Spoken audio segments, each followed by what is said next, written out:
Chapter 379. I've mistaken you for someone else. Jian Nanyu muttered these 3 words in his heart and suddenly stopped. What's going on? Run. Flaming Garment was anxious. There's no need to run. How are we going to escape? Southern Azure Sword, Blazing Cloak, and the Priest were not speed-type classes. If the enemy sent an archer or thief to chase after them, they could easily catch up to them. The time that Blazing Cloak earned with Fire Beacon could only be considered as a consolation. Then let's fight them. Flaming Garment rolled up his sleeves and glared at the intersection in front of him.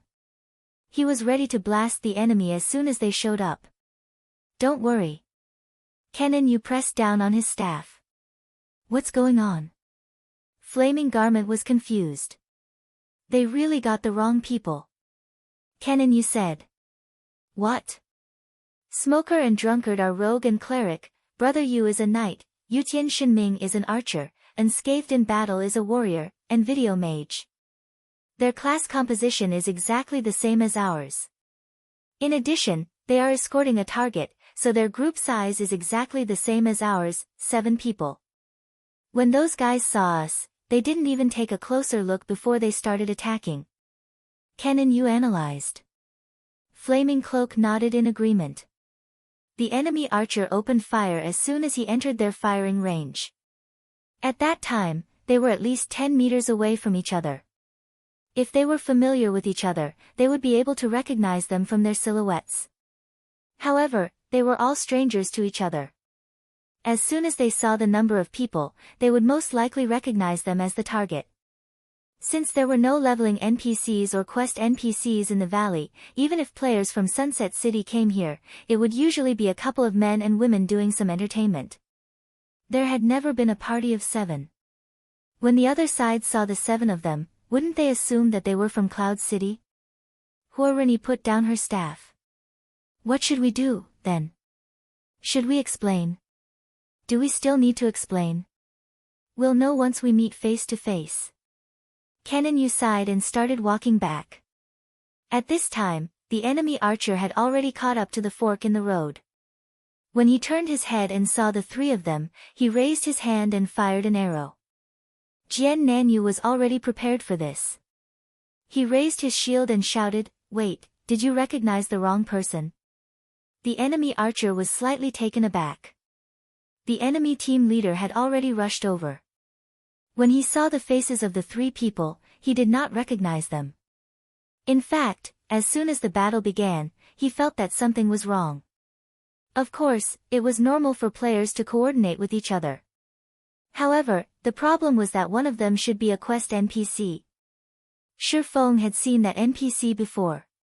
When the battle started, that NPC would just stand there foolishly. How could this NPC be as obedient as this one?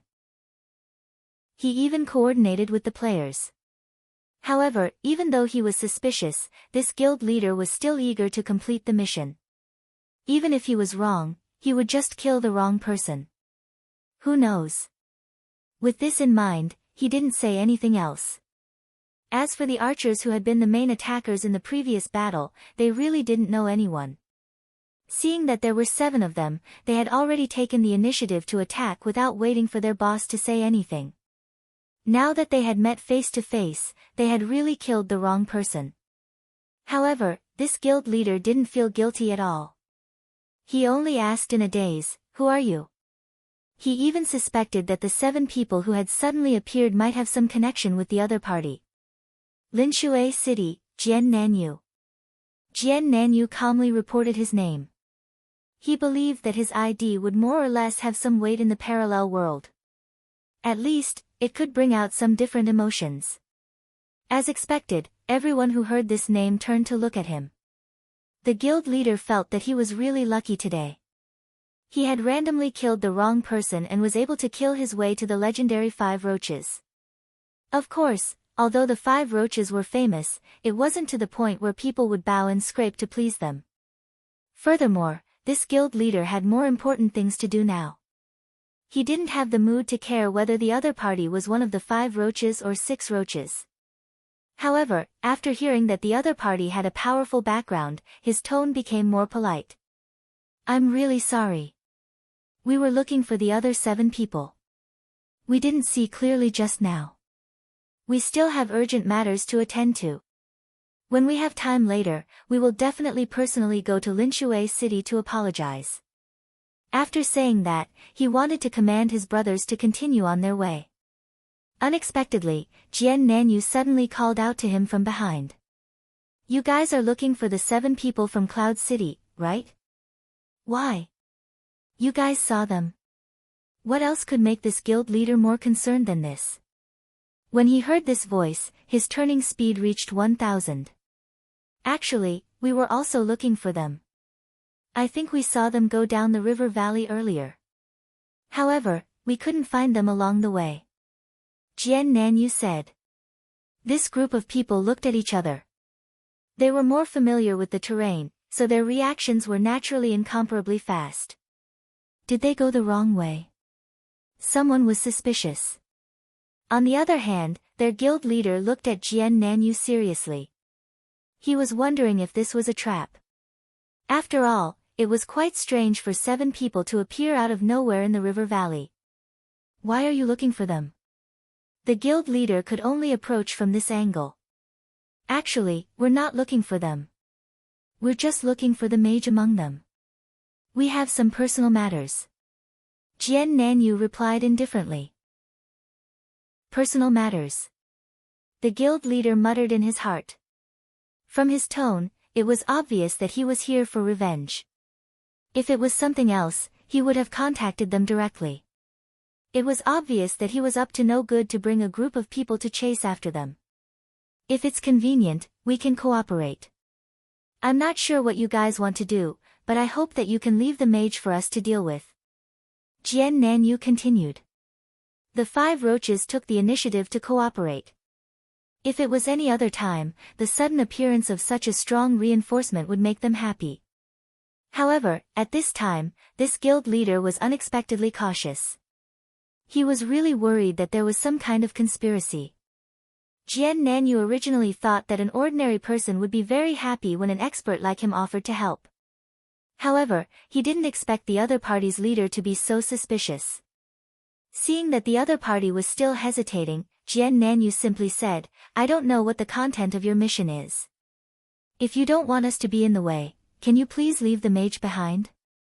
If this doesn't hinder you in any way. It doesn't hinder me. After hearing this, the other party felt that Jian Nanyu didn't have any conspiracy. Finally, he nodded and said, why bother? Let's go together. Then I'll have to trouble you. Jian Nanyu smiled faintly. On the other hand, Flaming Jacket and the cleric were not as calm as Jian Nanyu. The other party attacked indiscriminately, causing 3 of their brothers to die for no reason. The 2 of them were still very angry. Let's finish this first. We'll talk about it later. Jian Nanyu said to the 2 in the channel. At this time, Glue and the other 3 who died were already revived in Waterside City. They could no longer come over to help.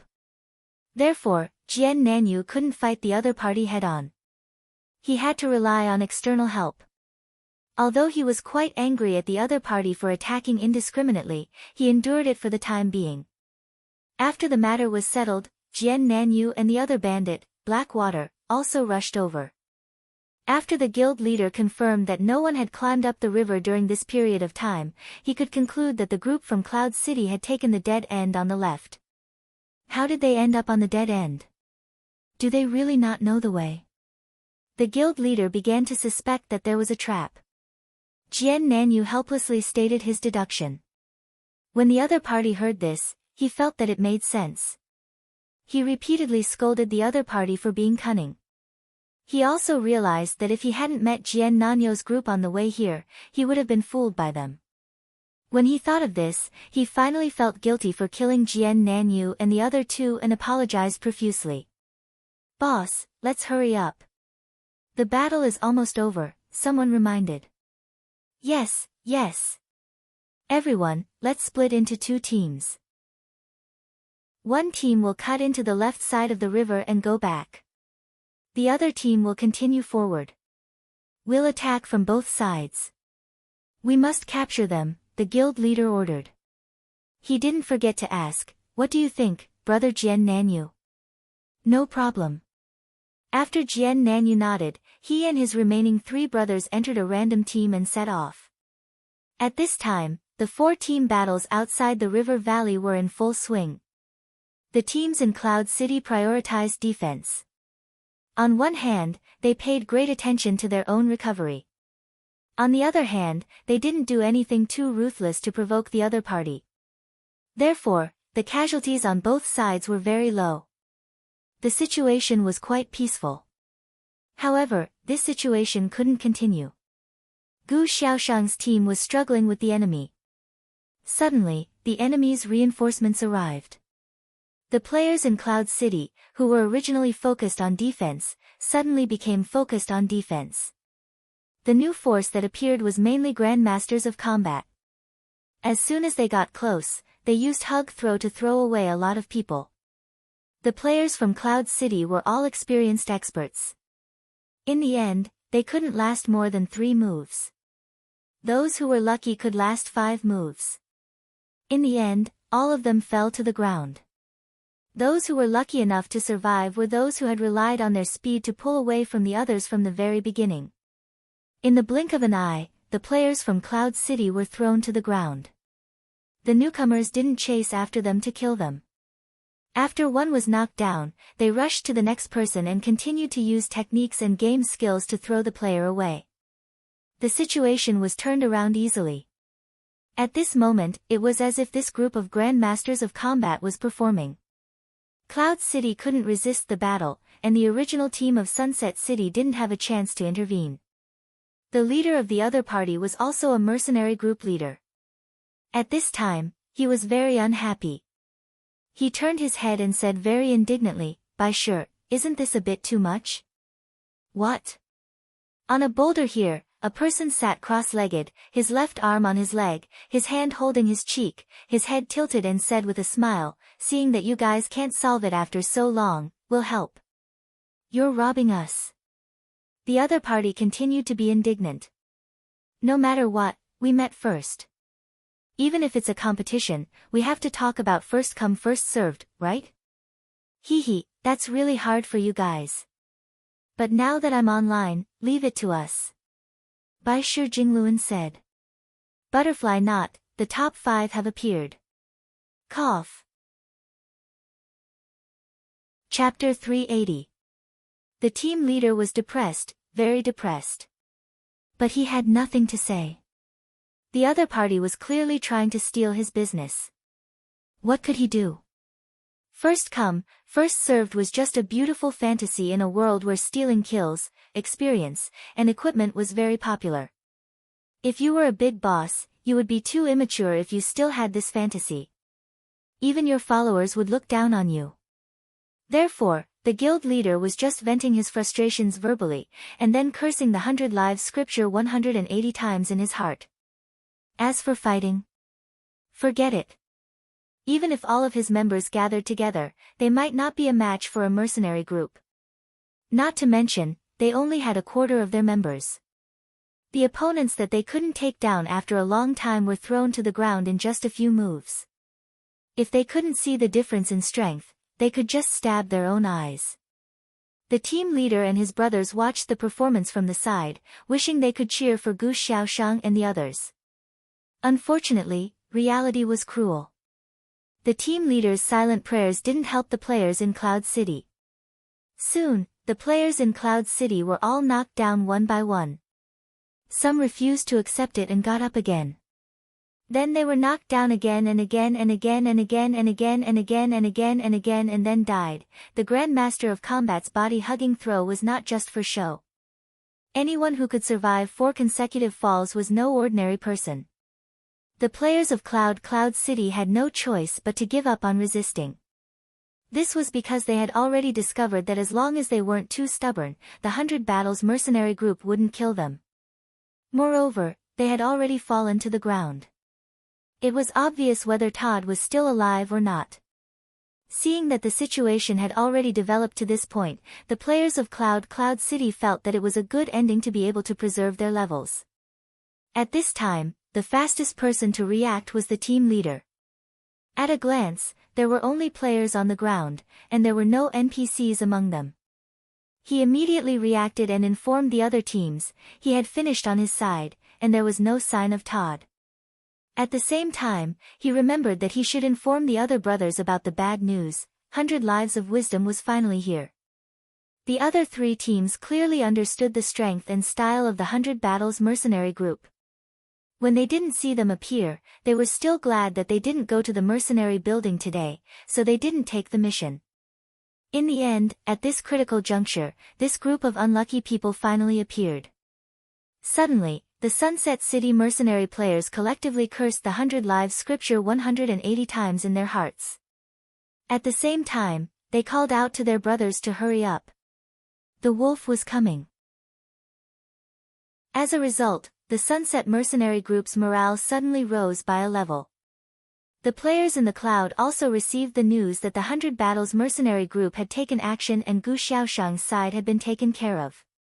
However, even though they knew this information, there was nothing they could do. Just keep dragging it out. What about Gu Xiaoshang and the others? After the captain sent out the bad news, he was hurriedly summoned to another battlefield to help, leaving only a group of people from the 100 Battles mercenary group. The players in the Cloud City were quite puzzled. Why didn't the 100 Battles mercenary group hurry up and go back to work? Wasn't this equivalent to making a wedding dress for someone else? Just as they were puzzled, the famous 100 Lives scripture, one of the 5 strongmen, finally stood up from the rock and took a step in the air. He stepped on such a high boulder as if he was walking down a flight of stairs.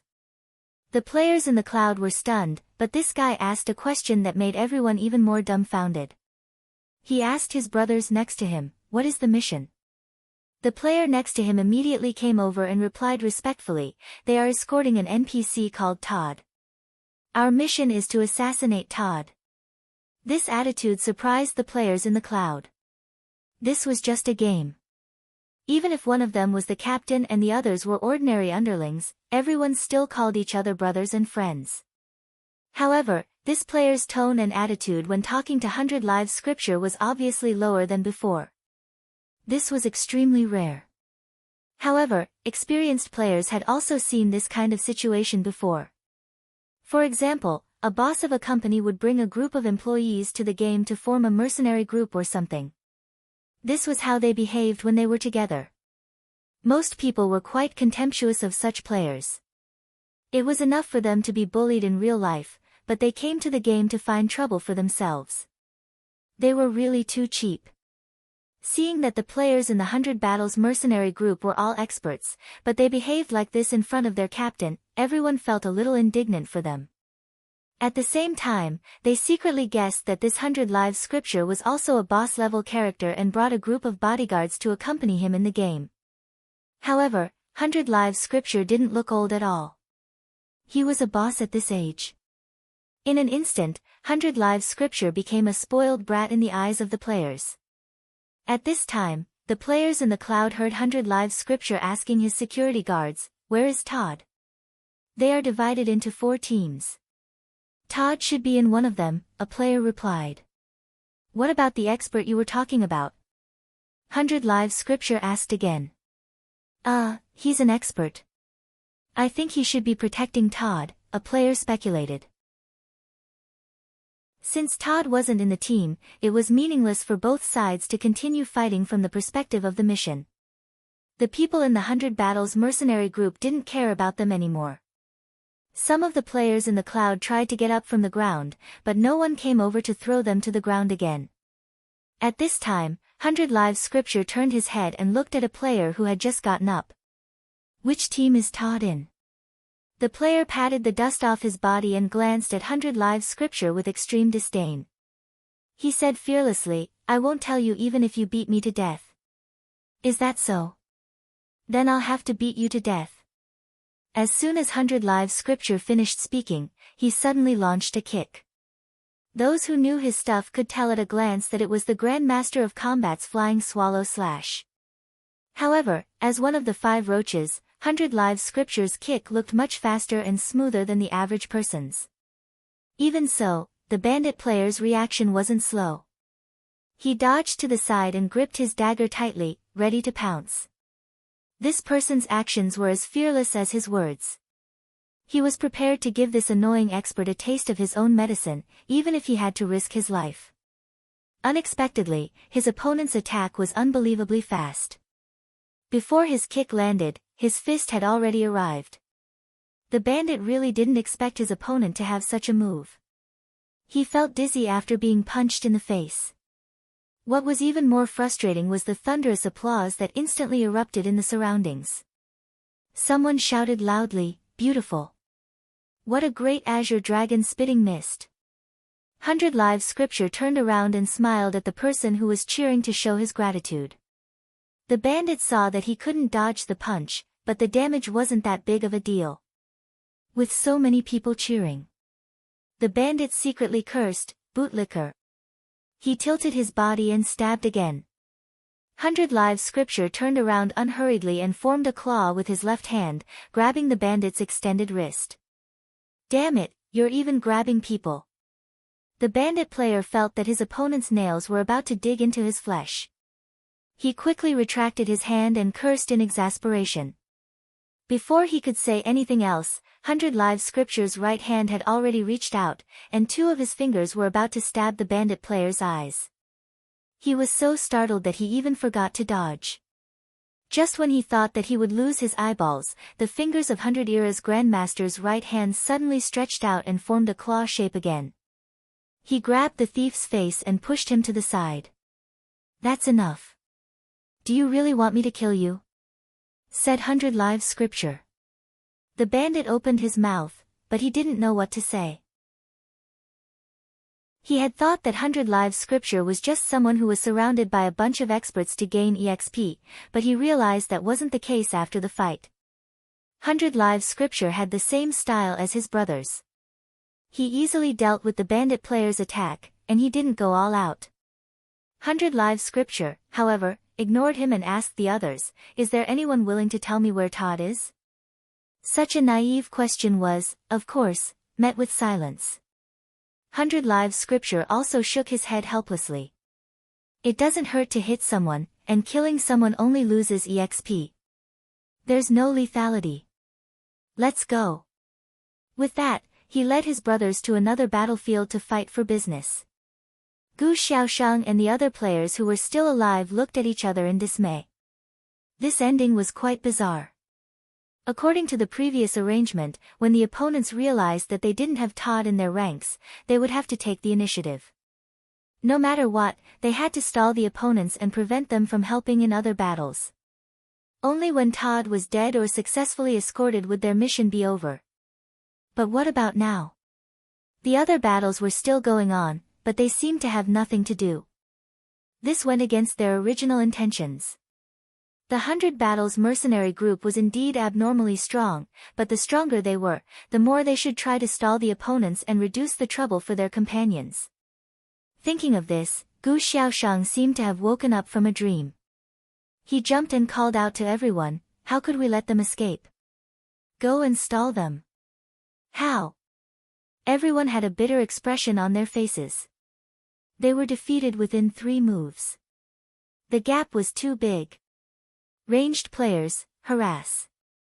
Melee players, cover. Gu Xiaoshang ignored everyone's emotions and continued to command the battle. Everyone had no choice but to sacrifice their own interests for the sake of the group. They bit the bullet and chased after the opponents' butts. The people from the 100 Battles mercenary group easily dodged the attacks. They were helpless against the opponent's persistence. Someone volunteered to 100 Lives Scripture. "Let us go and teach them a lesson." 100 Lives Scripture looked back at the group of people and shook his head. "Forget it. Run faster. They won't be able to catch up anyway." The players from the 100 Battles mercenary group were different from normal players. Agility was one of the attributes they had to add. Once they started running, most players really couldn't catch up. For example, Gu Xiaoshang was a warrior. How could she compete with players who had added agility? She could only watch as the opponents ran further and further away. Even she, the leader, couldn't catch up. The archers and thieves who could catch up were happy to pretend to be fast. Not long after, they returned to their idle state. Chapter 381. Having nothing to do was really awkward. Gu Shaoshang and the others were stunned for a moment before they immediately found a direction and rushed over. Since they couldn't continue with their mission, they could only go over and help the others. At this moment, there was another group of people who had nothing to do and couldn't think of a solution. In the valley, the two search parties walked half a circle, one on the left and the other on the right. In the end, the two sides achieved a perfect connection. If it weren't for the fact that the people on the other side could tell at a glance that there were more than 7 people, they would have fought again due to a misunderstanding. At this moment, both sides met and looked at each other. They didn't see the Han family young masters group. The leader was very anxious because there was good news from the ground. A group of players had been inspected and the target was narrowed down. This was good news for everyone, but it was extremely bad news for him. At this moment, he also needed time. The leader sized up Jian Nanyu with a suspicious gaze. Although he thought Jian Nanyu's deduction was reasonable, he didn't think it through. Why aren't they here? Jian Nanyu couldn't figure it out. No matter if the other party wanted to cross the river or go back to the intersection and change to the right river, they should have met. There was only one explanation: the other party wasn't on this route. Where else can they go? Jian Nanyu mumbled. I want to know too. The leader's tone was cold. Ever since he came into contact with Jian Nanyu, his attitude had changed a few times. Not good. Jian Nanyu suddenly thought of something and slapped his forehead. What? The other party's heart tightened. Jian Nanyu quickly drew an inverted A on the ground. He pointed to the upper left corner of the inverted A and said, "We have 2 teams. One team will walk horizontally and the other will walk vertically. This way, this place will be a blind spot. In this way, they can take advantage of this time to return to the right side of the river and continue heading into the city." The leader's reaction wasn't slow. Once he saw the situation, he immediately gathered his team and turned back. Damn it, chase after them. At this moment, Jian Nanyu was thinking about something else. Originally, he did not need to hurry. He only needed to keep an eye on his target and wait for the right opportunity. If it did not work this time, he could wait for the next time. Jian Nanyu was a very patient person. However, in the current situation, it seemed that their actions were all within the grasp of the other party's judgment. It was very likely that their group had already been exposed. In this case, he needed to act as soon as possible. The later he acted, the more prepared the other party would be. Quick, quick, quick. At this time, the commander was urging his brothers. However, no matter how fast the team was, they still had to take care of the slowest person. It was fine if they were blocking someone at this speed, but chasing someone would be very unwelcome. South Sword hurriedly came up and said to that guy, "We might not be able to catch up like this. Quickly choose some speed professions to stall them. The others will catch up later." The leader, who was familiar with the terrain and the length of the journey, knew that they could only maintain a certain distance from the other party. They would never be able to catch up to them.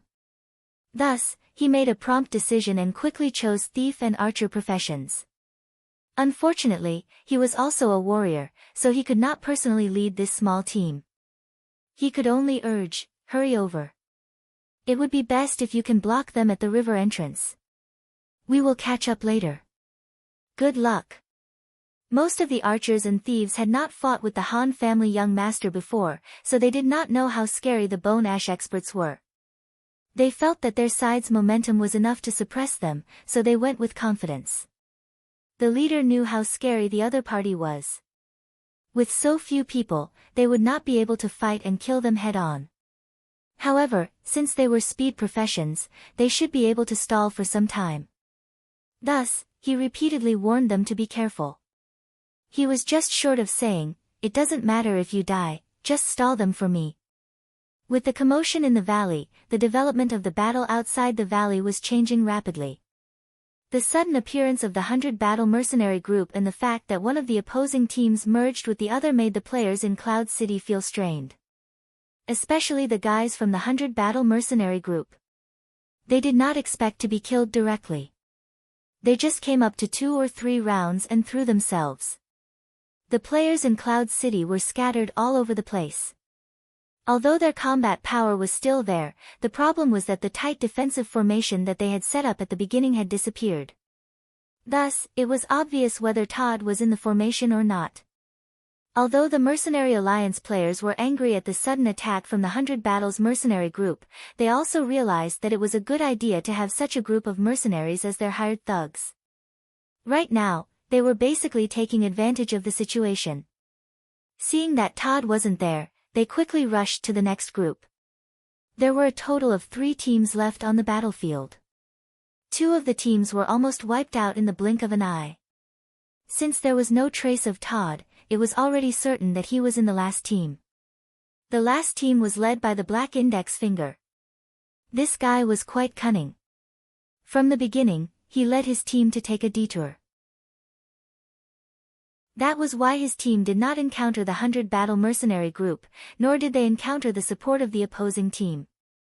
But at this moment, the battles of the other 3 teams had already ended. Suddenly, players from all over the map surrounded his team, including the players in Cloud City. Of course, they had to put on a show. Now that the other team had determined that Todd was in this team, everyone had to put up a desperate resistance. Originally, in terms of the overall movement speed of the team, no team could compare to the 100 Battle Mercenary group. But now that victory was in front of them, they didn't care about the team battle anymore.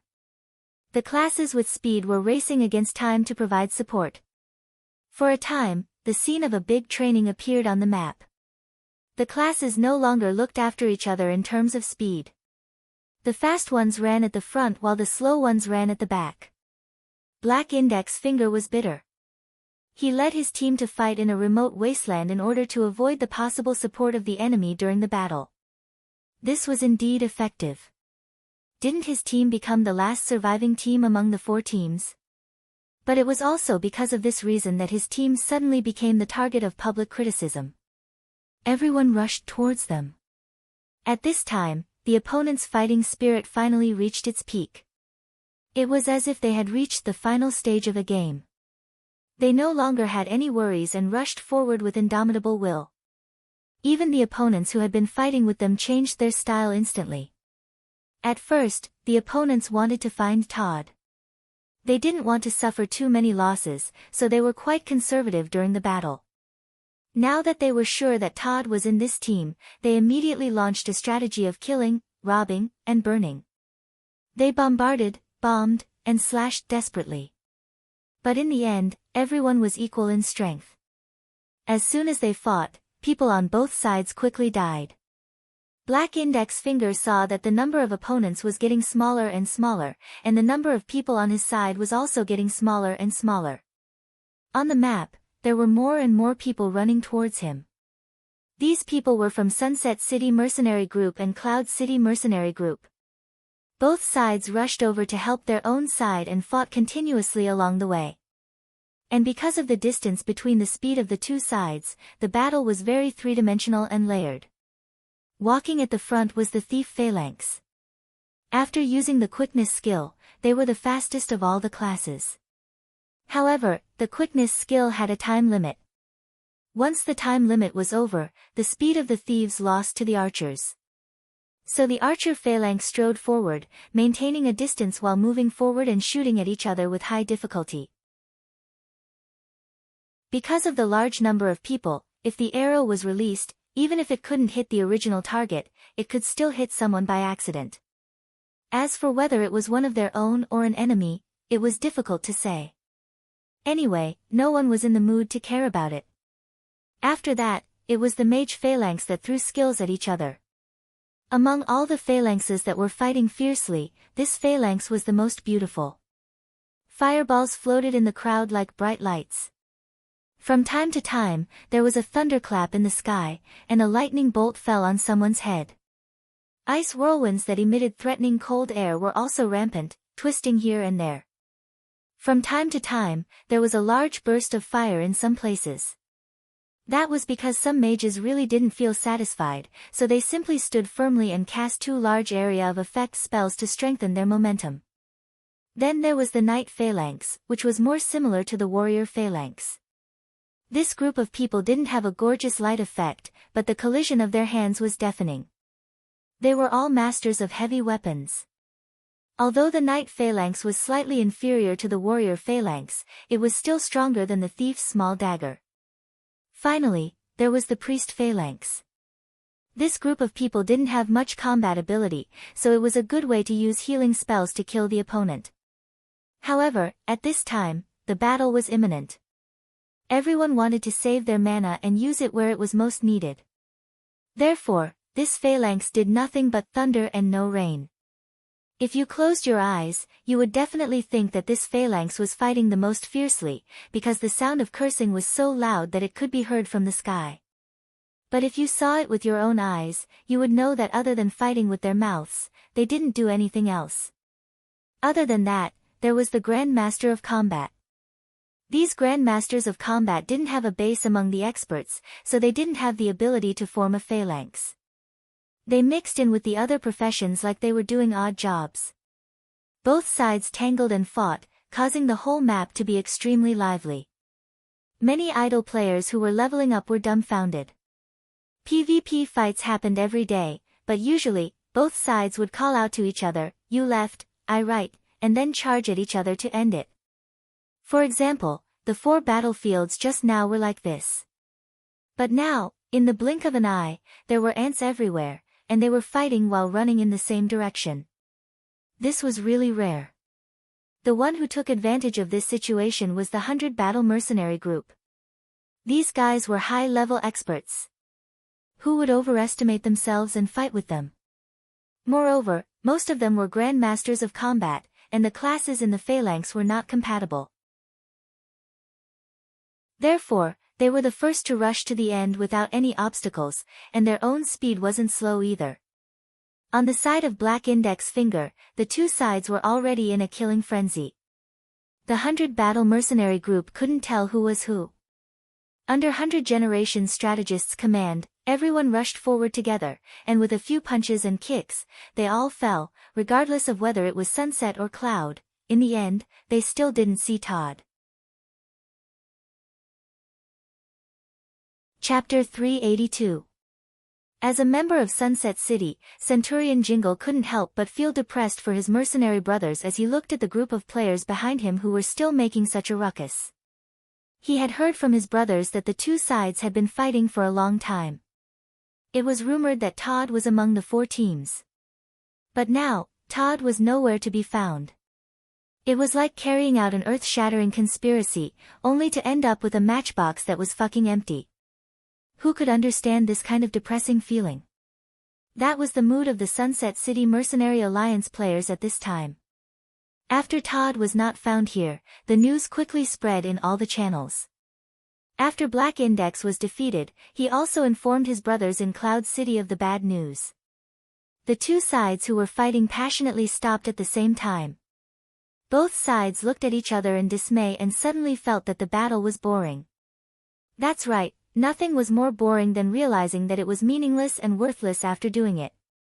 The Sunset City players immediately felt that this matter was meaningless because Todd was not there. The players in the cloud also felt that they had not successfully completed the cover mission. At this time, there was no news that Todd had safely arrived. If he was caught and killed, then everything they were doing now would be meaningless. It shouldn't have ended so soon. The Cloud City players felt that it was a pity because of the sudden intervention of the 100 Battles Mercenary Group. God, where did this bunch of scumbags come from?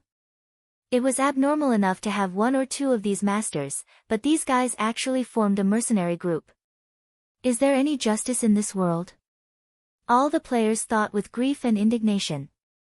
There is no Todd in the 4 teams, so where is Todd? Centurion Jingle was not so emotional. At this time, he still calmly continued with the content of their mission. This.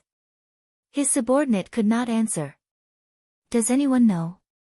Centurion Jingle put on a, I will reward you if you tell me, attitude. No one paid attention to him. Strange. When they came out of the valley, they were clearly divided into 4 teams. There is no 5th team, someone muttered. Valley? Centurion Jingle was stunned. Then there is no one here. Isn't it still in the valley? Everyone was startled. Some of the more observant players immediately looked for the expression he needed from the faces of the Cloud City players.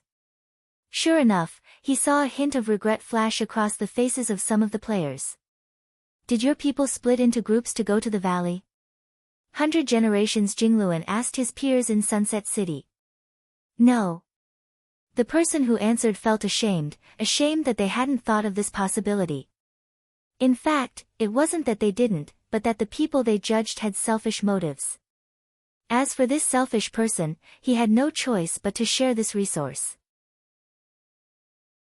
When the map outside the valley showed that all 4 teams had been taken down, but Todd was nowhere to be seen, he immediately announced in a tone of realization, I understand, they are hiding in the valley, they want to enter the city from the valley. He had to say it. He believed that no matter how stupid his allies were, they would easily realize that since none of the 4 teams were present, then they must still be in the river valley. If they waited for the main force to rush over and everyone met in the valley, then his cunning plan would be in the Bloodbath Valley. Therefore, he chose to take the initiative. When the news came from above, he immediately reported his deduction and shouted, I'm close, I'll bring people into the valley first. Everyone, hurry. At this time, if he still wanted to take the fruits of victory, then he would be the brainless one. Moreover, even if he wanted to, it was too late. At this moment, he still hadn't found the Han family young master and the others in the valley. The advance team that was sent out chased all the way, and they were about to rush to the foot of Sunset City, but there was still no trace of the other party. They had also arrived at the intersection, but they didn't find anything. Could it be that they just happened to run past us and came out before we arrived, so they are now in the middle? The leader muttered. Jian Nan frowned. He already felt that something was wrong. Brother Jian Nan, what do you think? The regiment commander asked him directly. It could be seen that the leader was a little helpless after struggling for so long. Moreover, at this time, he could no longer enjoy the fruits of victory alone. His fighting spirit immediately dropped by countless percentage points. First, tell your people outside to keep an eye on the valley. If anyone goes up, be sure to find them, Jian Nan said. Don't worry, I've already arranged this arrangement. No one has gone up, the leader said. Then they must still be in the valley. Definitely.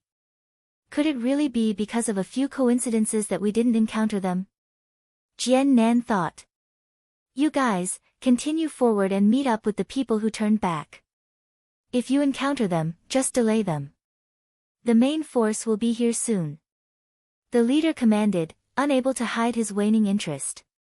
Brother Jian Nan, let's go from here again. He pointed to the river that traversed the left and right. Maybe they are coming from here. Jian Nan was a little hesitant. He was a little worried that those people were not in this direction. Although he made an appointment with the leader in front of him to leave the video mage with them, it was obvious that the situation was no longer up to him. The main force of the enemy was about to arrive. If he went in the wrong direction and those people were actually on the other side, by the time he rushed back, he was worried that the video mage would already be gone. His large amount of equipment would naturally fall into the hands of the enemy. However, after thinking about it, he didn't know how to split himself, so he couldn't go in 2 directions at the same time.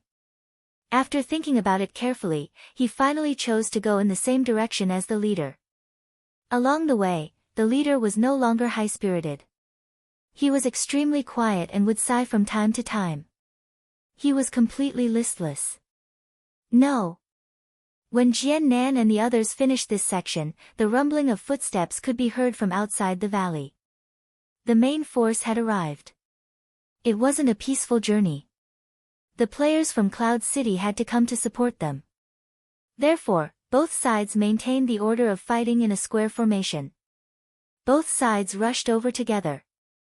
This situation directly led to the 100 Battles mercenary group being the first to arrive.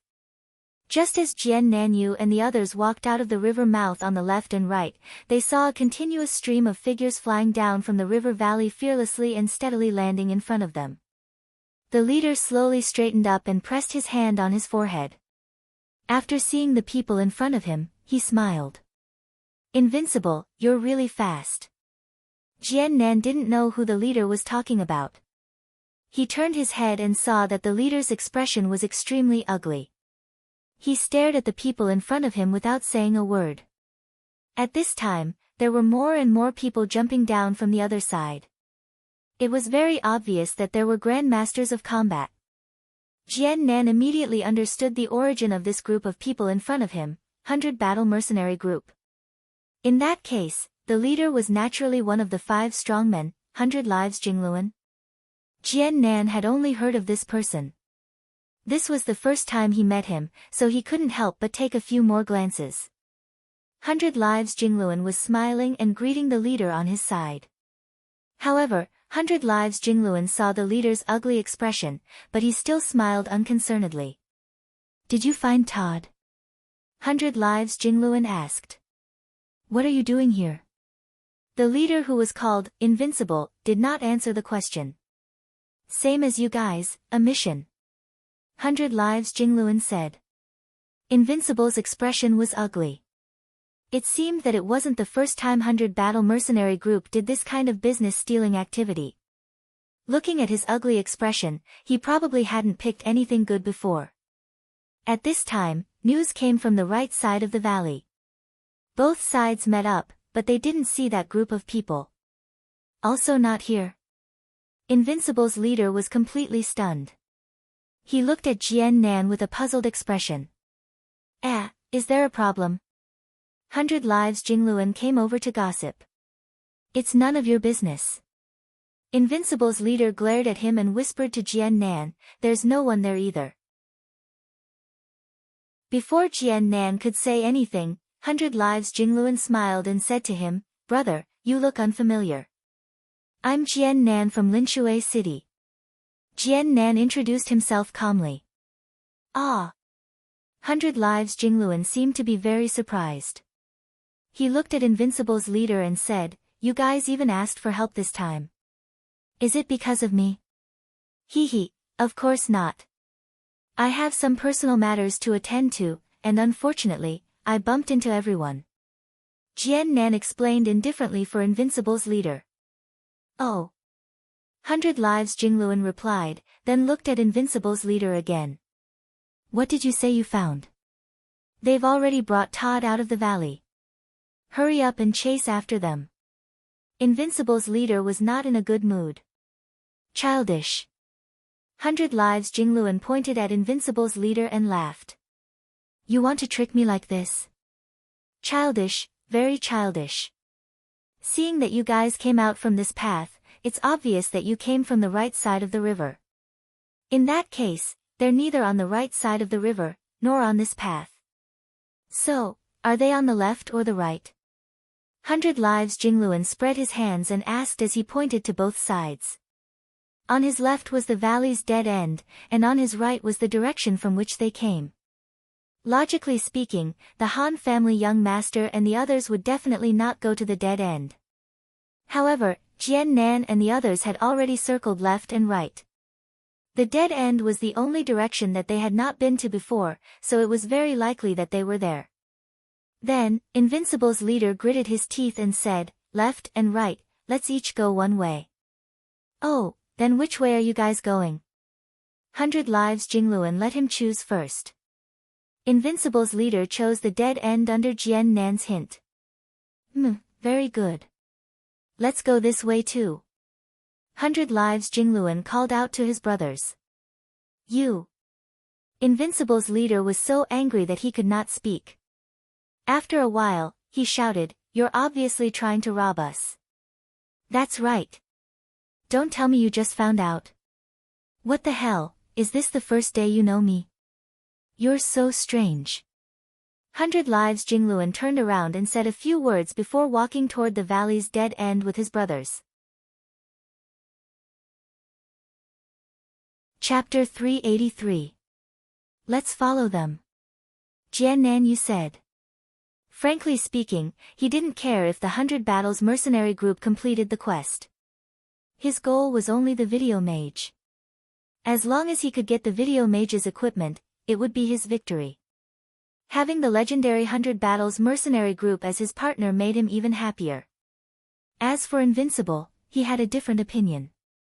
But no matter what, it was inevitable that he would follow them. However, he still led a few of his brothers in another direction to take a look. Apart from that, he also shouted for his allies to hurry up and come over.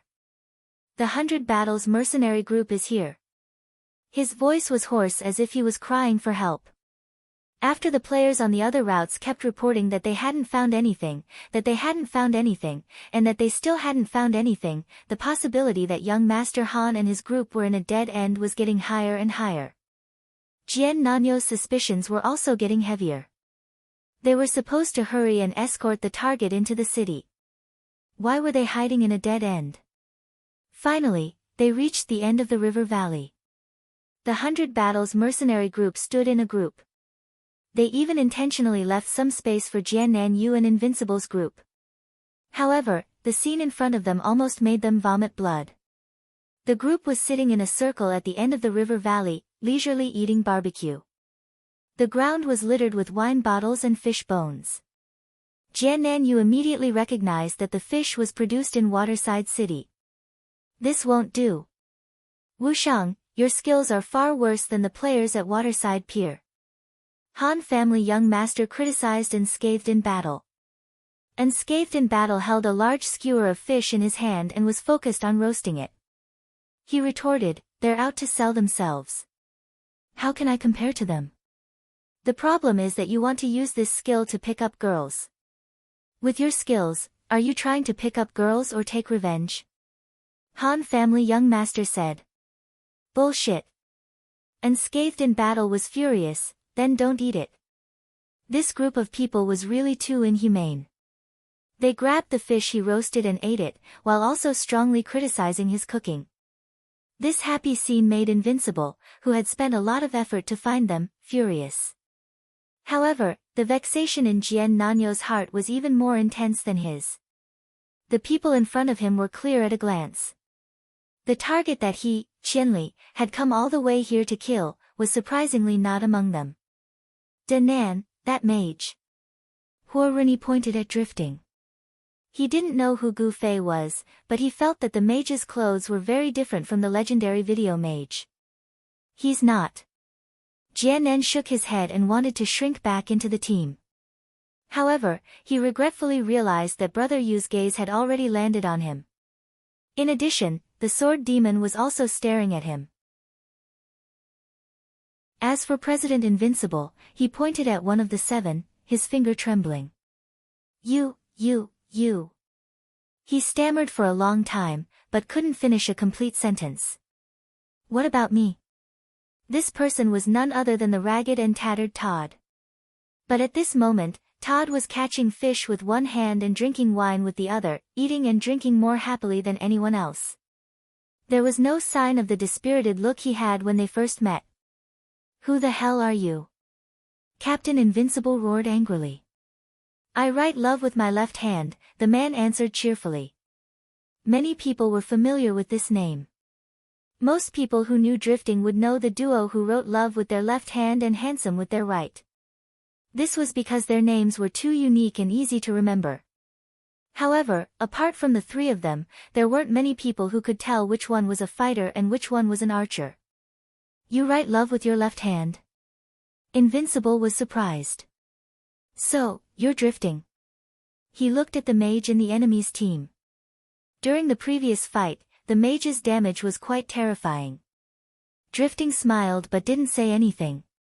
What about the one who writes handsome with his right hand? Invincible looked at the archer in the enemy's team, Yutian Shinming. Fuck, why are you looking at me? Yu Tian Shinming was furious.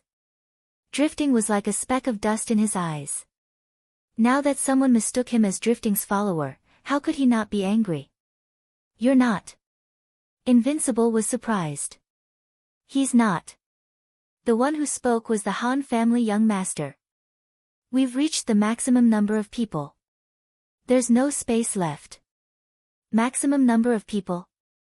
Invincible was confused. However, Jiannan, who was at the side, instantly understood. He was finally convinced that they had been discovered long ago. He thought he was the oriole stalking the cicada, unaware of the oriole stalking the cicada. Little did he know that he was being toyed with. Maximum number of people? That was too obvious. The maximum number of people in a normal team was not 7. The enemy purposely arranged for 7 people to target the 7 of them. If that was the case, the misunderstanding with Invincible's team was not an accident. The enemy had purposely created it. Where the hell is Todd? Invincible was exasperated. He knew that the other party would never tell him, but he couldn't help but ask. As expected, the Han family young master ignored his question. He raised a few skewers of fish to the others. Do you want to eat grilled fish? But I don't recommend it. It's really disgusting, the Han family young master said as he greeted the others one by one. Ah. Brother Jiannan, everyone from the 100 Battles mercenary group, and this, nameless leader. Ha ha ha ha. Bai Yanjing suddenly burst into laughter. Interesting. But he's not called nameless. He's called invincible. The experts were all moved. They didn't expect someone to dare to call out such an arrogant name. They all looked at the guy who had died in their hands once with admiration. This must be the legendary encyclopedic statesman. The Han family's young master turned to look at the laughing encyclopedic statesman. Would you like to have a grilled fish? Bai Yanjing shook his head. We're not here to eat fish. We're here to fight. Find him. Bai Yanjing said as he pointed at Drifting. Find me? Drifting was surprised. He had been to many major cities and knew a lot of people, but it was his first time in Sunset City. He had never met Bai Yanjing before. How did they know each other? As expected of one of the 5 cockroaches, he's a hidden expert too. Today, Wheel 100 Era's strategist was still talking when one of his brothers went up to him and whispered something into his ear. The young master of the Han family said, you might have found the wrong mage to fight with. As expected, Bai Yanjing thought that Drifting was the sorcerer his brother had mentioned. He was disappointed when he heard that Drifting wasn't the sorcerer. He asked again, where is he? Before the young master of the Han clan could finish his sentence, he saw a bunch of heads poking out from the riverbank above the valley. The people from both sides had arrived. They were here to assassinate the emperor and rescue the emperor. It was a very lively scene. Where's Todd? Where's Todd? The mercenaries of Sunset City who had just arrived were shouting. Bullshit. The players in the clouds immediately attacked. The river became a battlefield. Many people were pushed down from the riverbank like dumplings. Under normal circumstances, they would fall into the water. However, the river was dry, so they were covered in dust. In the eyes of the players in the river valley, they could only treat it as a comedy. They already knew that Todd wasn't here, and they had wasted their time again. Invincible's party leader was busy spreading the news. The players in cloud computing all recognized Todd and thought that he was actually in this party. However, when they looked at the riverbank, Todd was nowhere to be seen. Both sides were confused, and the more they fought, the more dispirited they became. Where's Todd? Where's Todd? However, the shouts were still there. It was just that the mercenaries of Sunset City had changed to 2 groups of people shouting at the same time. Without Todd, both parties would not be able to complete their mission. Todd, you should be at the North Gate, right? Can you make it in time? Young Master Han had a victorious smile on his face. Oh, Oh! The players in the clouds raised their arms and cheered. Although they were all in the dark, as long as they could get the fruit of victory, they could ignore it for the time being. The mercenaries of Sunset City had been busy for so long, and they all gritted their teeth in hatred. However, when they heard that the other side had reached the North Gate, many of them still held on to a glimmer of hope. The North Gate of Sunset City was still some distance away from the dungeon.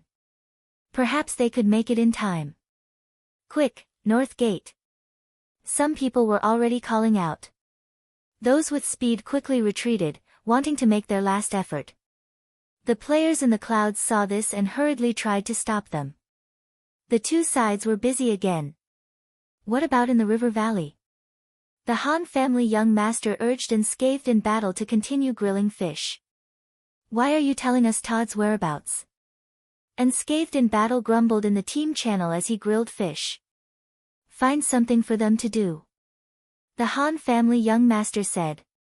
Otherwise, won't we be in trouble? Everyone understood what he meant. If the other side realized that there was no hope for the quest, it was very likely that they would kill a few of them to vent their anger. For example, that invincible guild leader, who had been fooled, must be very angry. Now that they had the numbers advantage, how could they not take the opportunity to attack them? However, now that they heard that Todd was still at the North Gate, as expected, he immediately led the others away. As for the 100 battle mercenary group, they couldn't find Gu Fei here, so they naturally rushed off to fight for business. Jian Yu concluded that Todd must be in an inconspicuous team, most likely only 2 or 3 people. Taking advantage of the situation where the 4 guild leaders were training with their opponents on the map, he left the guild leaders and pretended to be ordinary players and went to Sunset City. The video mage, who was a super expert, must be responsible for the real mission of protecting him.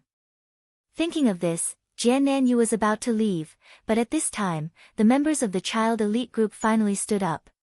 Brother Jian, you want to leave too? Aren't you being too disloyal? Who do you think we formed this small team of experts for? Chapter 384. As soon as the Han family young master said this, those who were eating fish threw away their fish, and those who were drinking put away their bottles. They stood up together, wiped their hands casually, and took out their weapons. At this time, the members of the Sunset City mercenary band were already in a hurry to snatch the mission, and the 100 battle mercenary band was no exception. Those who were a little slower might have heard young Master Han's words, but obviously, no one had a reason to stay and help Jian Yu. Of course, Jian knew that he was at a disadvantage with only 4 people, but the problem was that he had a thief, a warrior, a mage, and a priest. The thief had a chance to escape, but the other 3 classes had no chance of escaping unless they completely defeated the enemy. Jian didn't want to explain anything for himself. The other side knew what he was doing, so he couldn't hide his intention no matter what he said. Even if he told them that his target was the video mage and that it had nothing to do with them, it was pointless. They were all friends. If he wanted to kill his friend, would they just sit back and watch? If that was the case, then this kind of friend was too worthless. As a result, although Jian group of 7 only had 4 people left, they still stood in a line and stared at the other side. Brother Yu and Jian were friends, but at this moment, talking would only make things more awkward. Both sides tacitly didn't say anything. Swords were drawn and bows were drawn, leaving only the possibility of a knife speaking. Be careful. Drifting was the first to shout. As expected of the number 1 mage in the parallel world, he quickly noticed that the mage was quietly chanting a spell, so he immediately warned the others. The others were all experienced players. They knew that because of the mage's special attack style of talking, they were now comparable to the thief and archer classes in terms of sneak attacks. There were no archers in the enemy's formation, and the thief was also standing there without activating stealth. The only one who had the qualifications to sneak attack was the mage. But don't move. Drifting reached out and stopped the others. After all, mages couldn't just move their mouths. The direction of the spell was determined by the direction of their hands. For a master like Drifting, when he noticed the other side was chanting, he immediately paid attention to the movement of the other side's hands and determined the location of the spell. Bang! A loud sound was heard, and a fire 3,000 layers flame spread out a few steps in front of everyone. Flaming Robe sighed. As expected of the strongest sorcerer. Obviously, at this time in the valley, the opponent's back was a wall, so the only way to dodge the spell was to move forward. So, he threw the spell a few steps forward, so that when the opponent moved forward to dodge, he would step right into the range. But how could Drifting not know such a common magic trick? It was easily seen through. This blossoming 1,000 layers of flames became the signal to start the battle.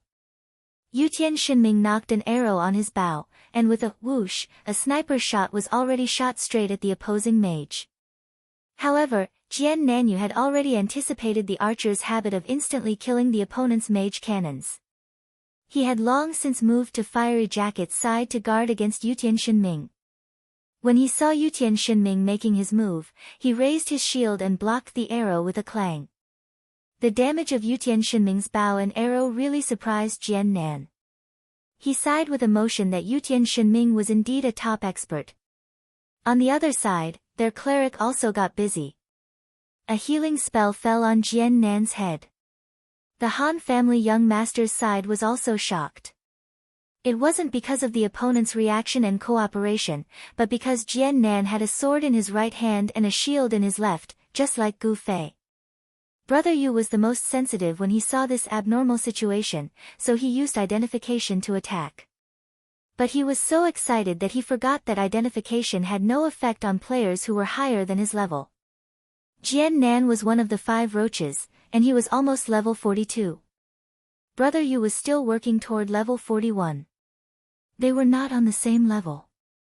However, Child Elite Group also had people who were level 41, such as Sword Demon and Unscathed in Battle. Brother Yu hurriedly asked Sword Demon, who was good at identification, to scout. Sword Demon shook his head after casting the spell. The shield in his left hand is a question mark. Dodge! The spell is coming. Drifting yelled again. Flaming Robe cast another spell under Jian Nan's cover. The Child Elite Group had a wall behind them, and the 1,000 layers of flames of the Sync Tree was still burning in front of them. Compared to being hit head-on, the damage from the continuous burning of the 1,000 layers of flames was easier to endure. All the experts had the same judgment. They stepped into the sea of fire in front of them. Flames flashed in the sky behind them, and a fire will fell from the sky. Why didn't you throw it at the 1,000 layers of flames? Blackwater, the thief, frowned.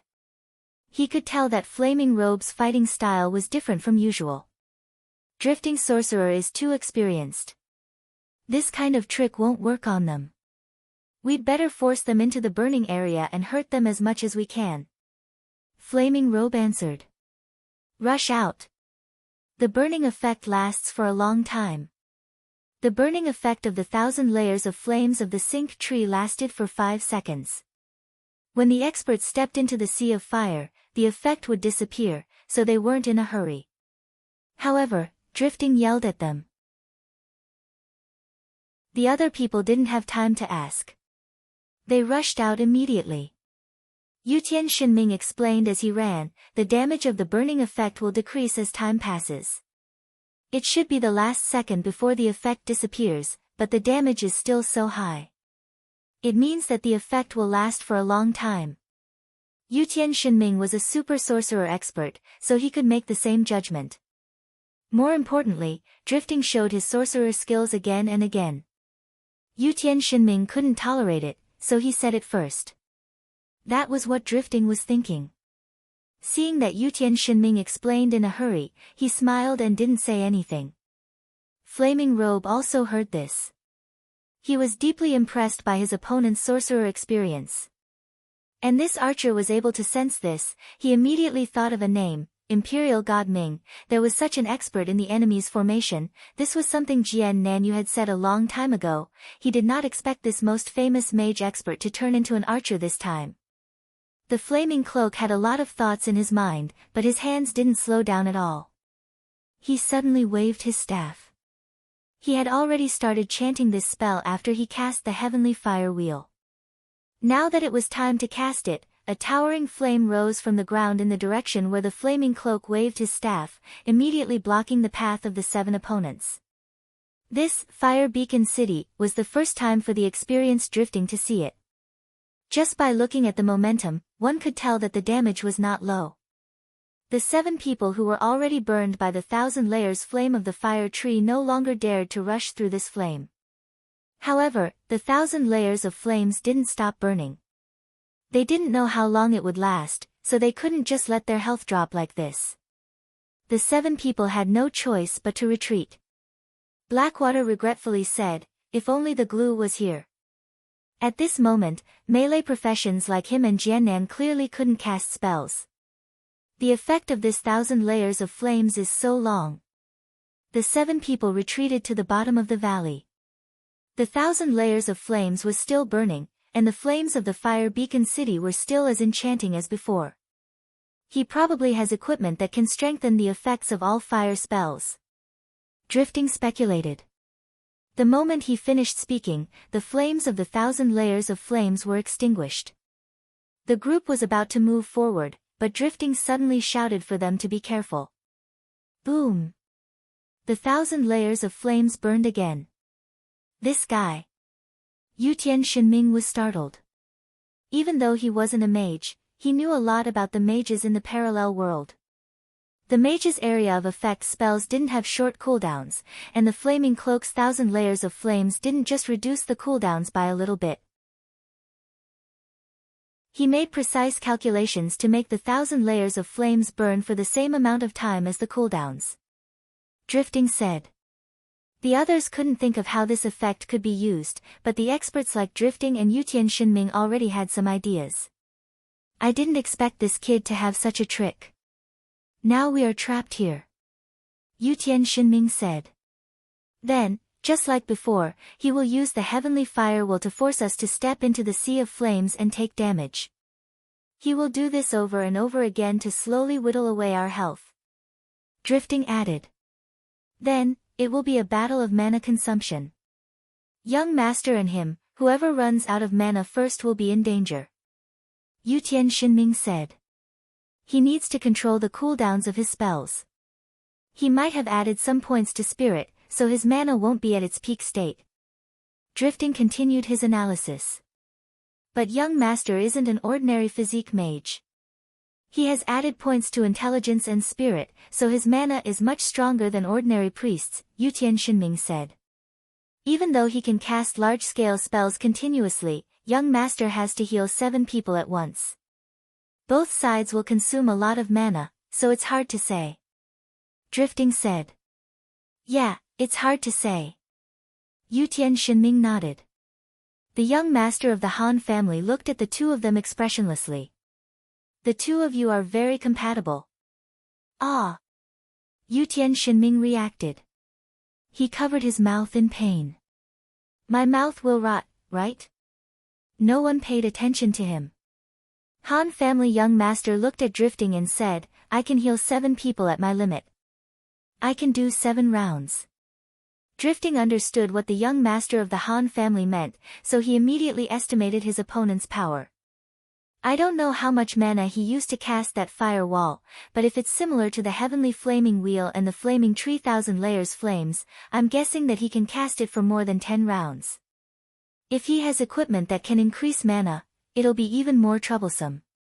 Usually mages have this kind of equipment, right? Brother, you said. Yes.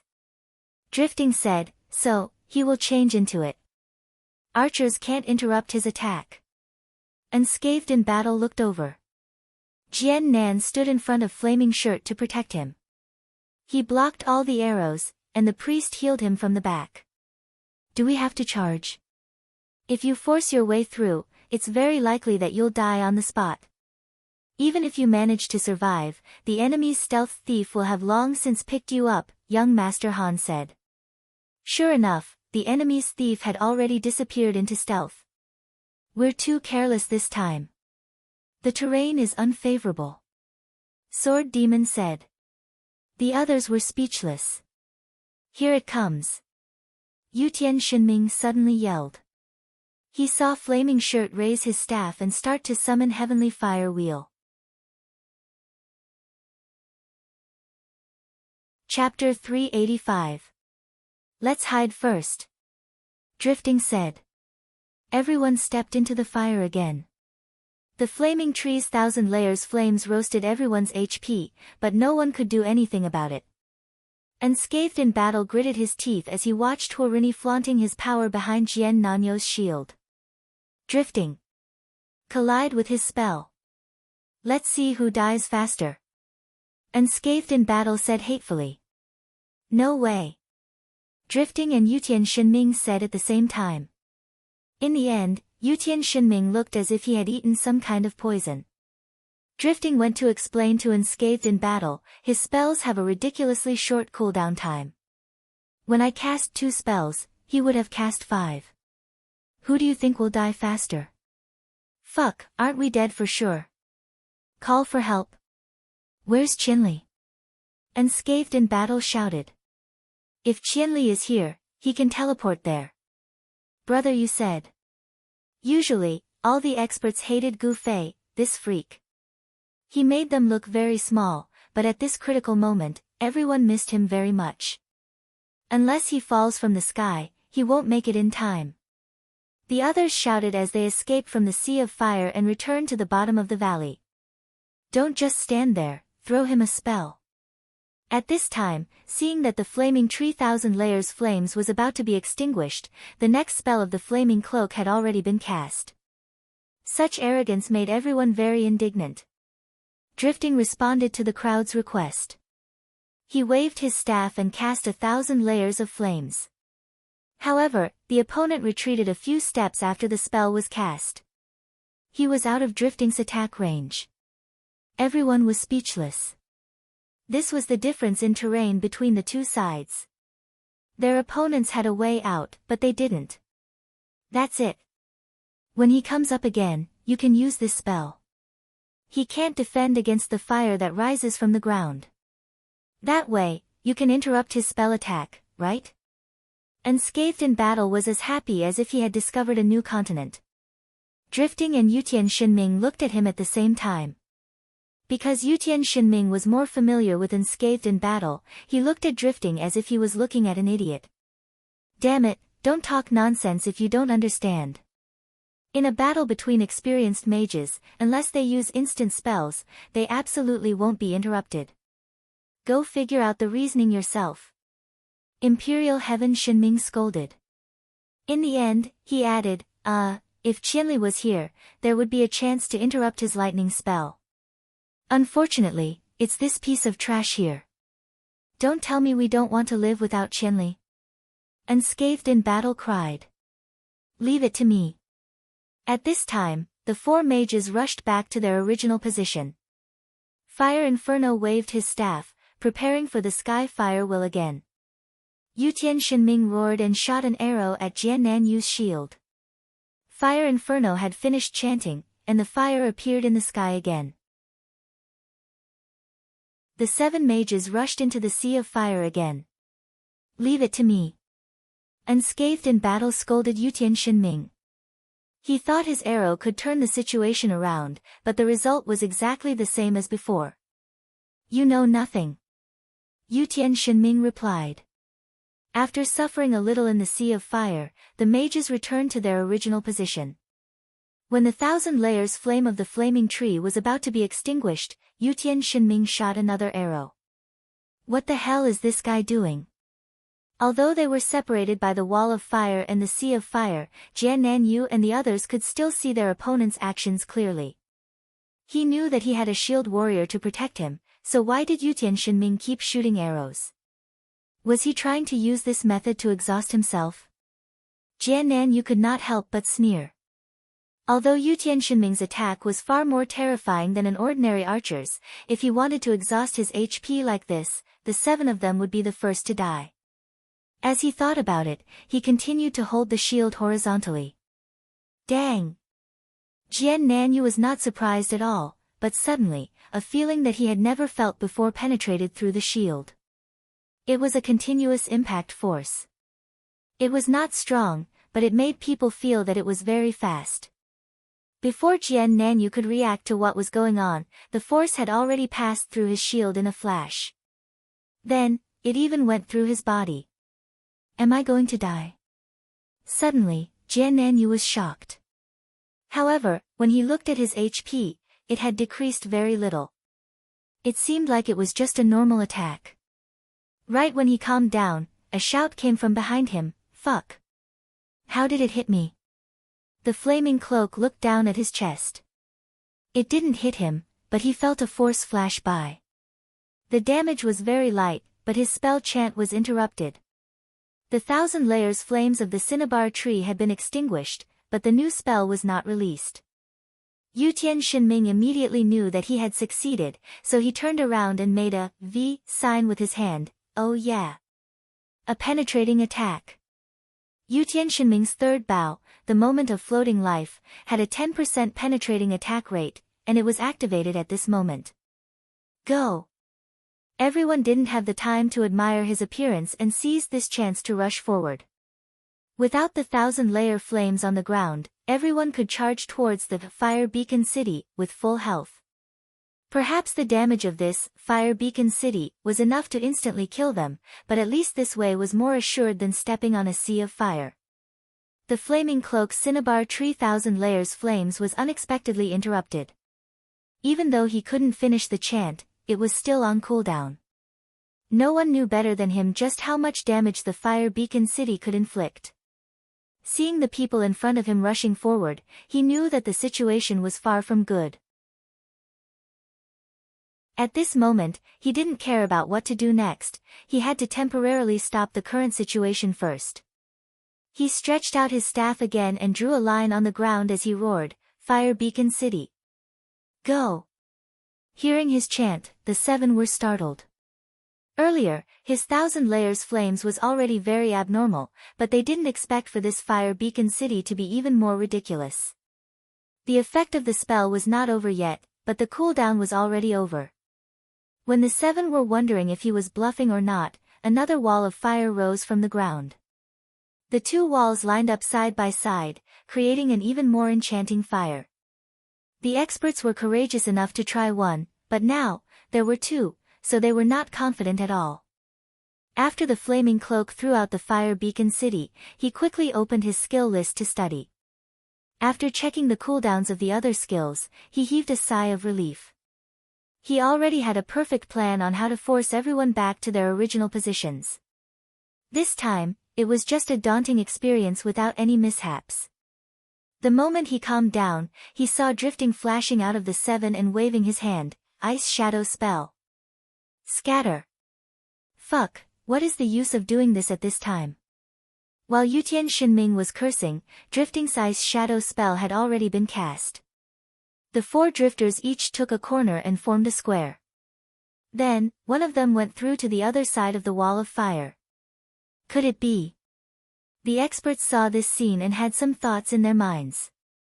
On the other side, the group of Jian Nanyu saw Drifting suddenly split into 4.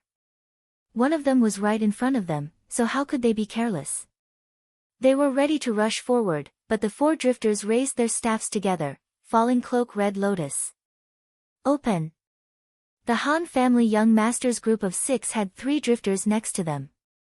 Since Drifting dared to use this spell, it was clear that the drifter who went through the line of fire was the real deal. Only this Drifting Cloak Red Lotus couldn't attack the 6 of them. Regardless of whether there were injuries or not, the fiery red lotuses around the 4 drifters were exactly the same. In just a moment, the fiery red petals around the 4 drifters bloomed at the same time. It was even more powerful than the 2 Fire Beacon cities in the sky. Flaming Cloak, who claimed to be a fire mage expert, saw this spell and knew that something was wrong. He quickly shouted for Jian Nanyu to block it. Jian Nanyu understood tacitly and raised his shield in front of him. Flaming Cloak and the priest immediately hid behind him. The raging flames quickly spread out with a momentum that could devour everything. Jian Nanyu's strangest shield was indeed not an ordinary item. It actually blocked the spreading sea of fire. The three of them seemed to be hiding in a broken harbor as they stared at the raging flames outside in bewilderment.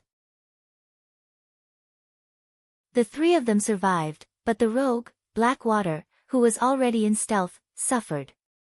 As soon as Drifting flashed to this side, he wanted to get close and stab him in the back. However, he didn't expect Drifting to explode with a 360-degree attack. As soon as he touched the flames, his stealth was broken. The burning cloak Red Lotus dealt damage in layers like waves. Blackwater saw that his HP kept decreasing and knew that it was too late to escape. He simply continued to rush forward and was ready to stab him in the back even if he had to risk his life. A gust of wind suddenly blew. Drifting heard the wind behind him and quickly turned around. He saw a rogue holding a dagger with both hands and gritting his teeth as he rushed toward him. He couldn't help but be shocked. Before he could react, a "pu" sound came from behind the rogue. The rogue was covered in a white light and disappeared in the flames. In the online game, death was always straightforward. As long as one's HP reached the end, one could disappear in an instant. Therefore, even though Blackwater's dagger was less than 0.01 centimeters away from Drifting, it didn't hurt him at all. On the other side of the fire wall, Yutian Shinming threw his bow to the ground. He held his right hand with his left hand and yelled, "Ah! My hand will rot too, right?" Jian Nan and the others hid behind their shields. They didn't know when Drifting's skill would end. Seeing the red flames rolling on the ground around them, they didn't dare to move recklessly. Even the most experienced players were afraid of the unknown when they encountered an unknown skill. Fiery Jacket, who was behind Jian Nan, felt that he was in a safe situation and that it shouldn't be a problem for him to stand up. He immediately stood up and waved his staff. Fireball, shoot! Puff! Flaming Robe's fireball was successfully released, but he was immediately hit in the head by an arrow. This was the most powerful sniping skill from Yutian Shinming. Even the strongest mage couldn't wear equipment with high physical defense, so they were vulnerable in the face of such a powerful physical attack. The flaming cloak was destroyed on the spot, leaving behind only his small fireball.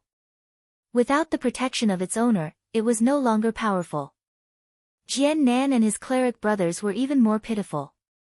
Seeing that Fiery Jacket stood up and disappeared, they hid behind their shields and didn't dare to come out.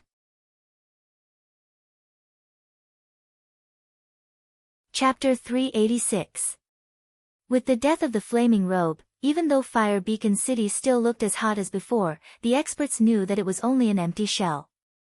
After a mage died, all of the spells they summoned would lose their effectiveness without the protection of magic power. This was the rule given by the Great God system. Thus, the 6 experts who were still at the edge of Fire Beacon City confidently crossed the wall of fire. Sure enough, there was no damage at all. At this time, the floating flaming robe Red Lotus had also ended. Jian Nan and the priest, who were hiding behind the shield, saw the waves of fire rolling away without any follow-up. Jian Nan's life also stopped decreasing, so they naturally knew what was going on. The two of them slowly stood up, their faces ashen. It was clear that the two of them no longer had the ability to resist. "Brother Jian Nan, why did you follow us? Why don't you tell us your goal?" The Han family young master suddenly said. "Goal? Everyone here is a veteran in the game, so you should have already guessed my goal, right?" Jian Nan calmly said. "Then what do you think now?" The Han family young master asked. "When you return to Cloud City, you will have to pass by Waterfront City. At that time, you must be as careful as today, or else there will be an accident." Jian Nan dismissively said. "You don't need to worry about that. Right now, do you want to fight or obediently wait for your death?" The Han family young master asked. "Ha!" Jian Nan chuckled and suddenly put the sword and shield in his hand into his pocket. Not only that, but he also quickly took off all of his equipment and put them into his pocket. The priest with him also did the same. The experts couldn't help but become speechless. The intention of this action was too obvious. The drop rate of items in one's pocket was lower than the drop rate of items on one's body. This was also the rule of the system. The two of them did this to protect their own equipment. At this time, a powerful character from the Five Roaches actually acted like this. Everyone immediately felt a deep sense of disdain. When you became an expert, apart from levels and equipment, your reputation was also something worth cherishing. Some people would even value their reputation more than their levels and equipment. If you said you were going to die, then so be it. Why would you take off all your equipment and put it in your pocket? Even a noob would disdain to do such a stingy thing. Under everyone's dumbfounded gazes, Jian Nanyu actually smiled very calmly. The group of experts were naturally not soft-hearted people. Without saying anything further, they attacked together. How could the two naked high-level figures have any defensive power? Naturally, they were turned into ashes in an instant. The experts weren't satisfied yet, and they cast their most disdainful gazes in the direction where the two of them disappeared. At this time, the Han family young master turned his head, looked at Drifting, and then looked at Yutian Shinming. You two work well together. From the beginning to the end, it could be said that the two of them had resolved this dangerous situation. At the beginning, they had analyzed the situation with their rich experience as a sorcerer, and then Yutian Shinming's penetrating attack that interrupted the opponent's spell. This interruption was very crucial. If the ground was continuously burned by the flaming tree's thousand layers flames, the players would be continuously attacked. In this situation, the sorcerer's casting couldn't be carried out smoothly. Therefore, because of Yutian Shinming's interruption, Drifting could successfully cast Ice Shadow to pass through the wall of fire. Then, Drifting Luo Yi and Red Lotus showed off their power. During this time, the thief who almost ambushed him and the flaming cloak who wanted to fight back were all killed by Yutian Shinming. As for the remaining people, they didn't do anything when the two naked people were killed. They were all melee professions, after all, so they had to attack.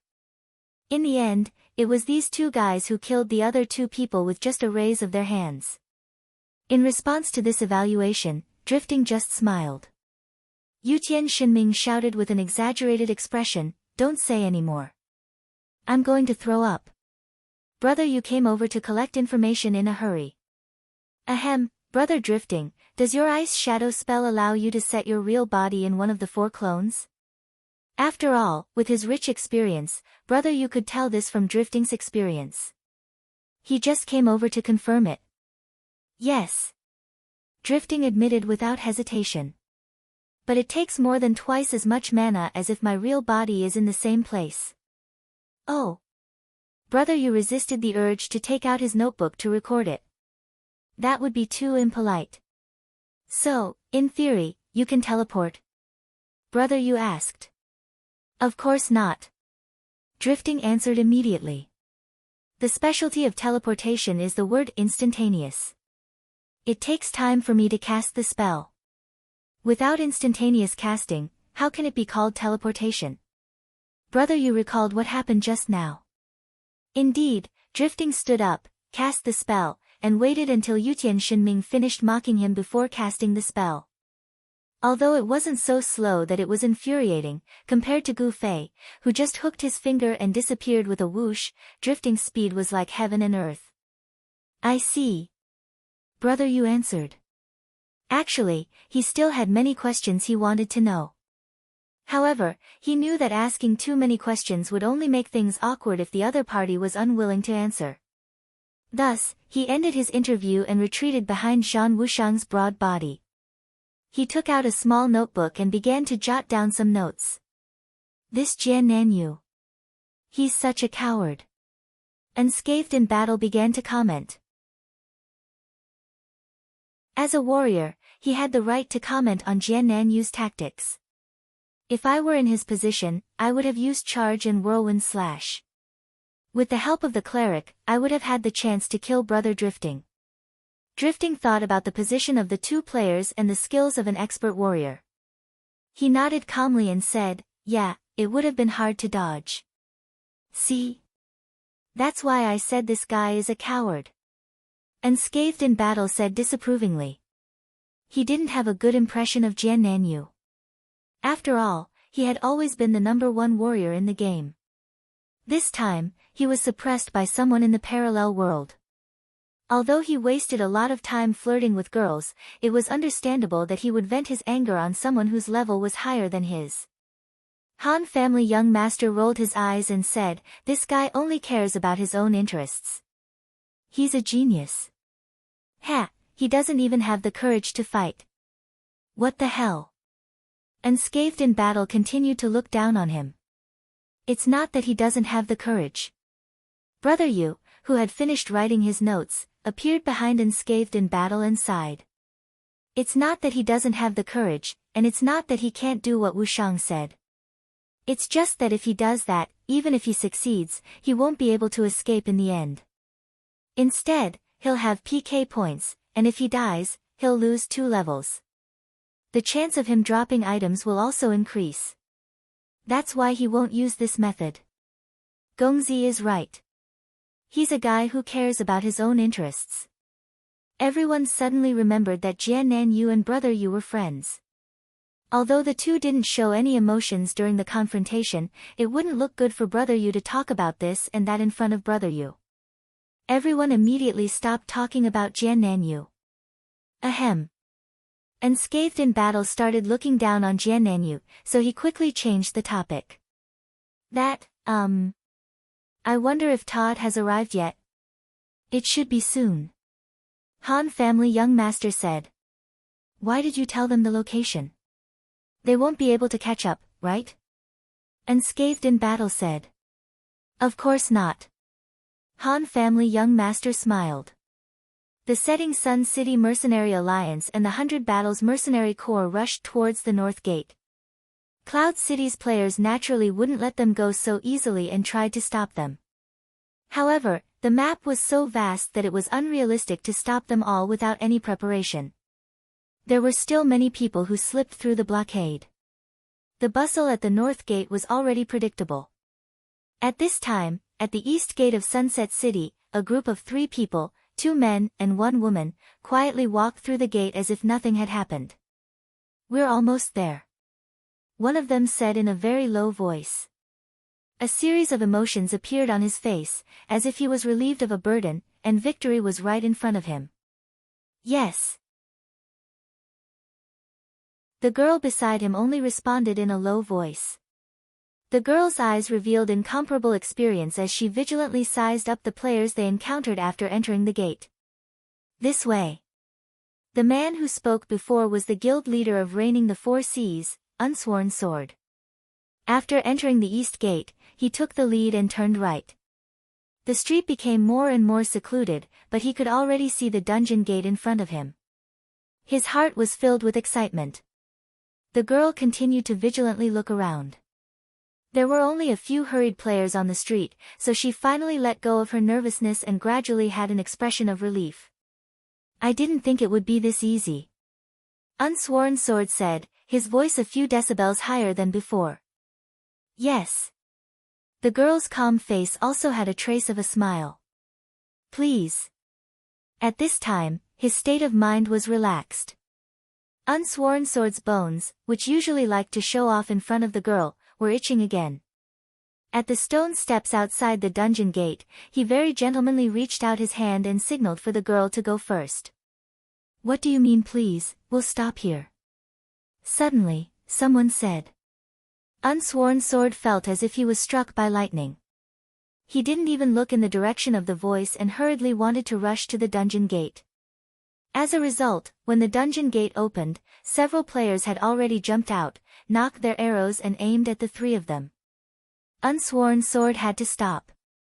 At this time, he had climbed a few steps and was standing at a relatively high position. He looked back in the direction of the voice and saw that there was a person lying on the roof. At this time, he had just sat up and was looking at Unsworn Sword with a smile. Fortunately, I still made it. Deep water. Unsworn Sword cried out involuntarily. It's me. Boss, you don't think that if you leave our Forest Shade City, our quest will be classified as over, right? Let me tell you, until the last moment, the quest will always stand. Deepwater was in a really good mood.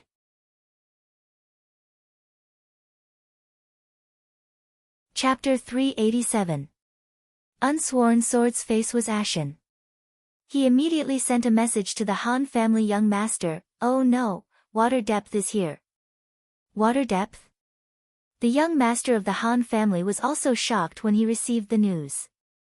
He didn't find it strange that they would run into some trouble, but he didn't expect Shui to chase after them so painstakingly. Water depth is here. Hearing this, the others naturally exclaimed. The Han family young master nodded helplessly. "This guy is always so annoying." Zhan Wushang nodded in understanding. He even put on a smug expression and said, "To be able to play 7 online games with the same girl, you can imagine how good he is at seducing people." The others looked at him in disdain. "What do we do now?" Brother Yu asked anxiously. "What can we do? We definitely can't make it in time." The Han family young master spread out his hands. "Don't tell me you don't have any plans." Everyone understood the Han family's young master's temper. He loved to create surprise events to make people surprised and happy. "I do have plans, but of course I have to save the big move for the most important moment," the Han family young master said. "Qianli," everyone said in unison. The Han family young master didn't comment, which was equivalent to a tacit agreement. "Has Qianli been following them?" everyone asked. The operation was divided into many parts. The general public only knew the most superficial part, and Sunset City had only deduced this step. And this group of people, fortunately, knew another part, which was that Todd had another route. At this moment, the issue of Todd's safety was something that even they did not know. Furthermore, they had reason to believe that even Unsworn Sword himself did not know that the Han family's young master's bad taste was so infuriating. Unsworn Sword and the others went to the east gate of Sunset City. "It's not far from the dungeon," the Han family young master said. "Oh," everyone replied. They had long suspected that the Han family young master was lying when he said that Todd and the others had gone to the north gate. Since the dungeon was near the east gate, there was no difference between entering the city from the north gate and the east gate. The only difference was that one would enter the city from the inside, while the other would enter the city from the outside. "But, how did you know that the dungeon was close to the east city gate? Do you have friends here?" Brother Yu asked. Han family young master shook his head. "Qianli said so." "Qianli? He has friends?" Everyone was even more surprised. They knew that Gu Fei was a newbie in the game. How could he have any old friends in-game? Qianli was the first to enter Sunset City. He asked for the route, and then I suggested Unsworn Sword enter the city through the east gate, explained the Han family young master. "He's the first to enter the city. Why?" "Just to find out the route, everyone muttered. "That was just along the way. More importantly, he needs to wash his PK points," said the Han family young master. "Oh." Everyone immediately understood. Gu Fei's PK points were extremely high. If he killed a few random people, it would break 30, and then it would be troublesome. Before the big battle, he needed to wash his PK points. It turned out that while everyone was busy these few hours, this guy hadn't been idle in Sunset City. At this point, the Han family young master's script was clear. The players in the clouds were divided into 4 teams in this last stage. The first team was made up of the masses. Although they were divided into 4 teams, they could only be considered one team. They attracted the attention of the majority of the opponents. The second team was the Han family young master's elite team. They pretended to advance through the river valley to attract the Sunset City elite team, who could see through their intentions. In addition, they were to attract Jian Nan's group, whose intentions were unknown. When the 7 fellows were lying on the boulder and playing with the eagle's eyes, they were already seen by the young master of the Han clan who was observing the terrain. He had borrowed binoculars from the vast expanse of land. His eyes were even sharper than the eagle's eyes. Not to mention the 7 of them, he even recognized Jian Nanyu directly. After that, every scene in the river valley was deliberately directed by him. This journey was also abnormally smooth. As for the third team, it was naturally the unsworn sword team that had eloped with Todd.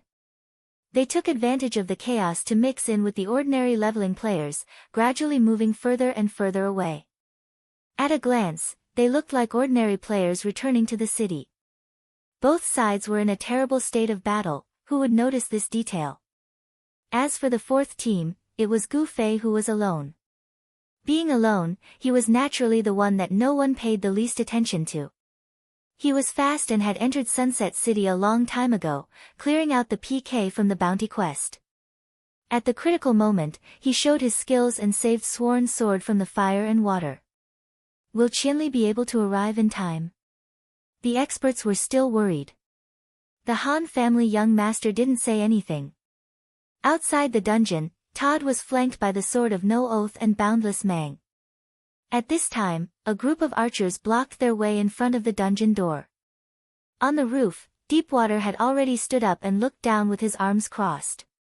He was very proud. How is it? You didn't expect me to appear here, did you? Why are you here? Unsworn Sword was also an experienced player. While talking to stall for time, he also paid attention to the current situation. Deepwater didn't seem to have many people. If he had a few more brothers, he might be able to hold on for a while. Unfortunately, he only had 2 people at the moment. How is it? You didn't expect it, right? Deepwater laughed. Indeed, I didn't expect it. How did you know our whereabouts? The whereabouts of Unsworn Sword's group of 3 had been hidden from everyone. Who would have thought that Deepwater would be so confident in waiting for them? This was indeed surprising. But frankly speaking, Unsworn Sword did not care about the answer to this question at all. All he wanted to do was to delay and delay. I'll only tell you one thing.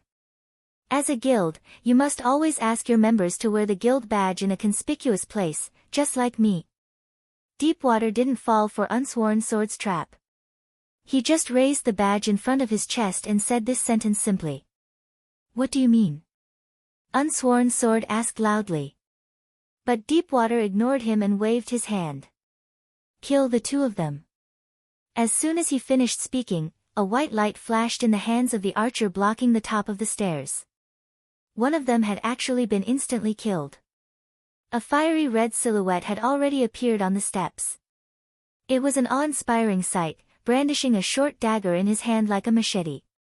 His body was also used as a weapon as he dashed around. It was clear that he wanted to bully the archers who were defenseless in close combat. As expected, after the 2 rows of archers on the stairs were hit by this person, they were all at a loss. Many of the players had already drawn their bows and were ready to shoot, but this collision caused the arrows to fly everywhere.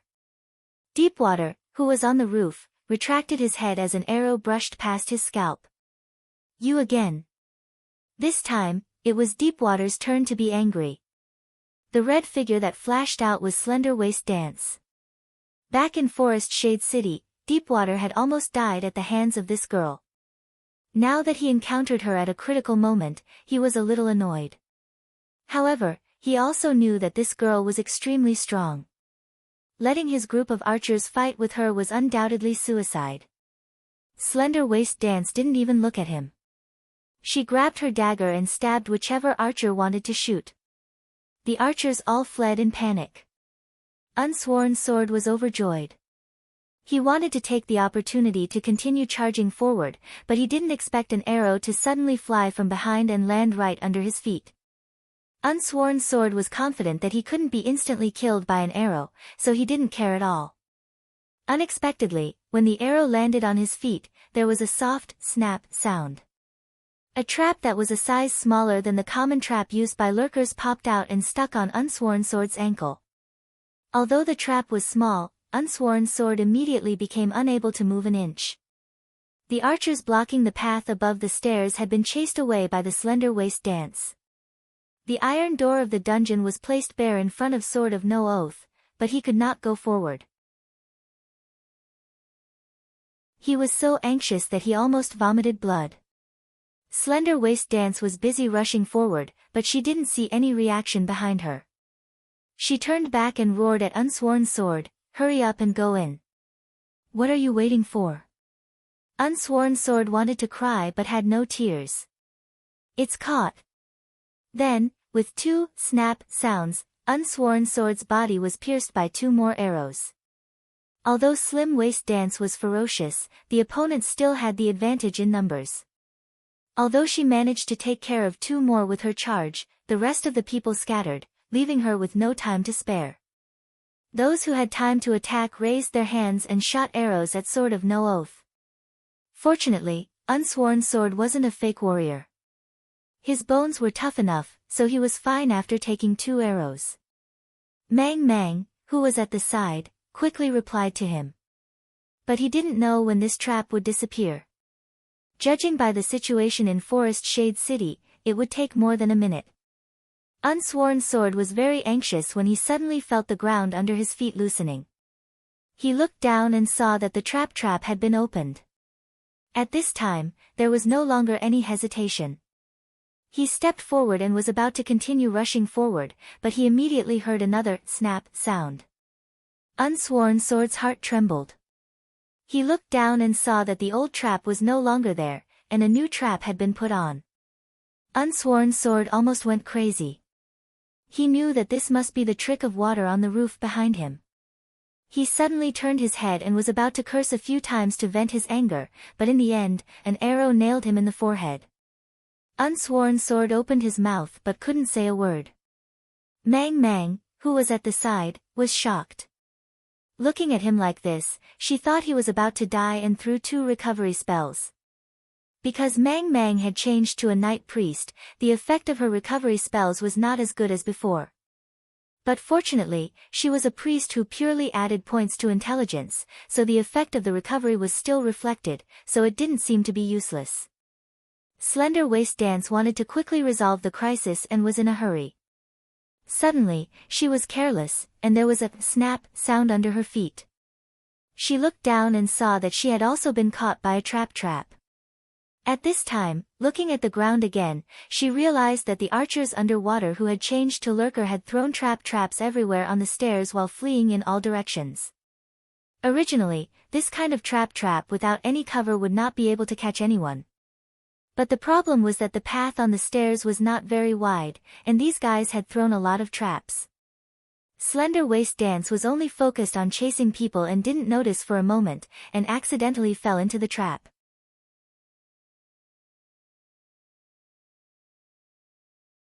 Chapter 388. Ha ha ha ha. On the roof, Deepwater laughed complacently.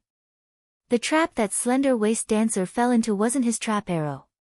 The traps of his brothers were all effective for more than a minute. No matter how luxurious Slender Waist Dancer's equipment was, it probably wasn't effective against traps. Now that Slender Waist Dancer had fallen into a trap, there was nothing she could do. She could only grit her teeth. While laughing, Deepwater shot another arrow under Unsworn Sword's feet. Everything was just as he expected. The NPC Todd they were escorting was completely following Unsworn Sword's footsteps. Now that Unsworn Sword was standing still, he immediately obediently stood to the side and didn't move. The other lurkers were scattered all over the stairs, drawing their bows and shooting at Slender Waist Dancer. This girl had put them in a difficult position, so they naturally had to vent their anger. In the end, even though so many arrows hit Slender Waist Dancer, she was still standing. Even Deepwater couldn't help but gasp. These brothers were all lurkers, and their equipment was mainly enhanced traps, so their direct attack power couldn't compare to a sharpshooter's. But even so, they still couldn't kill a thief like Slim Waist Dance. Just how powerful was their equipment? Everyone was astonished. There were even some people with bad intentions who fantasized that they would get 1 or 2 of the best items after they died, so they hurriedly drew their bows and arrows. In the end, Misty Bushy had already floated down with a recovery spell, and Slender Waist Dancer easily survived this round. "Kill that priest first," Deepwater shouted with a frown. Misty Bushy was the only one of the 3 who could move freely. With her rich combat experience, she had long expected that the opponents would soon target her, the priest, first, so she had already taken the initiative to dodge. But before her opponents could say anything, Unsworn Sword was the first to burst into tears. "Big sis, you can't do this." The two of them had been traveling together for a long time. This beauty had always seemed to be a taciturn person, but no one expected her to be so crazy and bold at this moment. She actually flashed to Todd's side and used him as a shield. Indeed, Todd had survived the bombardment of destructive spells from Forest Shade City, which meant that he had a lot of HP. But the problem was that no one knew how much HP Todd had left after such a round of bombardment. Unsworn Sword had tried to get a priest to heal him, but to no avail. Unsworn Sword was really afraid that this guy's HP was dangerously low. That would be a tragedy. At this time, when the two sides were fighting, Unsworn Sword had been glad that the opponent only cared about the players and did not rush to attack Todd. Now, Unsworn Sword took the initiative to lure the enemy's attention to Todd. In any case, it was only a matter of time before Todd died. These guys didn't have any scruples. Regardless of whether they were shooting at Todd or the boundless wilderness, they still fired their arrows. Every time an arrow landed on Todd's body, Unsworn Sword's heart would skip a beat. After several arrows, Todd did not die, but Unsworn Sword's heartbeat was approaching 150 beats per second. The system quickly sent out the highest level of red alert: player's heart rate is too fast. If it does not recover in 3 minutes, the game will be forcefully cut off. How could he be forced to go offline at this time? Unsworn Sword became even more nervous when he heard the system notification. His heartbeat broke through 150 and was approaching 200. System alert: heart rate continues to accelerate. If it does not recover in 1 minute, the game will be forcefully cut off. Unsworn Sword hurriedly closed his eyes and took a deep breath. He told himself to calm down, calm down, calm down, calm down, calm down, calm down. Todd is an undying diamond, he will never die. At this time, the depth of the water on the roof was also quite shocking. On one hand, Boundless Mang dared to use Todd as a shield. More importantly, Boundless Mang's position actually blocked the angle at which he could shoot at the bottom of Unsworn Sword's feet. Depth hurriedly moved around the rooftop and found that the girl was also looking up at him. The two of them were in complete sync, and the angle was completely locked. The girl waved her staff at him, and a black mist flashed from the tip of the staff. Depth felt a wave of dizziness, and his health actually dropped. So this is a shadow priest. Depth exclaimed in his heart. The dizziness just now had caused him to lose his balance and almost fall from the roof. Fortunately, this feeling was fleeting, and Depth quickly changed his position and fired another arrow. Boundless Mang wanted to block this arrow for Unsworn Sword, but she was still a beat too late. Just as Unsworn Sword felt the ground under his feet loosen, he didn't even have the time to struggle before the ground tightened again. Boundless Mang was slightly exposed because of this, and took an arrow on her shoulder. She immediately cast a healing spell on her head. Seeing that this girl who seemed to be very experienced was causing trouble, Depth knew that he might miss one of his arrows. This was going to be a bit troublesome. He hurriedly called out to the others, "Traps." Increasing the duration of the trap's effect was only a part of the equipment these lurkers had on them. In addition, they were all equipped with equipment that increased the number of traps they could set. Coupled with their high level of skill, it was not a problem for each of them to set up 3 to 5 traps. Most of the streets in the main city were paved with stone, so it was impossible to hide traps. However, at this moment, 2 people couldn't move, and 1 person didn't dare to move. This group of people unscrupulously rushed up, brazenly setting up traps on the stairs. The stairs outside the dungeon didn't have many levels, and it wasn't very wide either. After each of them set up 3 to 5 traps, the densely packed traps were enough to make people want to vomit. This was already the most lascivious way to play the trap. A large number of clips were placed right in front of your eyes. Don't want to step on them. Even if you tiptoed like a sparrow, it would still be very suspenseful. This was especially true for Thin Waist Dance, where her greatest advantage was speed. But now that the environment within a few meters of her had been turned into such a state by these people, how could she still speed up? By the time she tiptoed in front of the opponent, she would most likely be shot into a hedgehog. And this group of people had studied these traps for a long time. It looked like they were randomly throwing them everywhere, but in the end, they were all scattered and had a different meaning. After they were done, they all retreated out of the circle. They were long-range professions. They didn't need to get close at all. Ha ha ha ha. What other tricks do the three of you have? Deepwater was proud again. What are you talking about? Hurry up and do it. Suddenly, a female voice came from the air. The three of them heard it, but they didn't see anyone, so they knew it was a thief in stealth. Everyone, do it. Do whatever you want, shoot at will.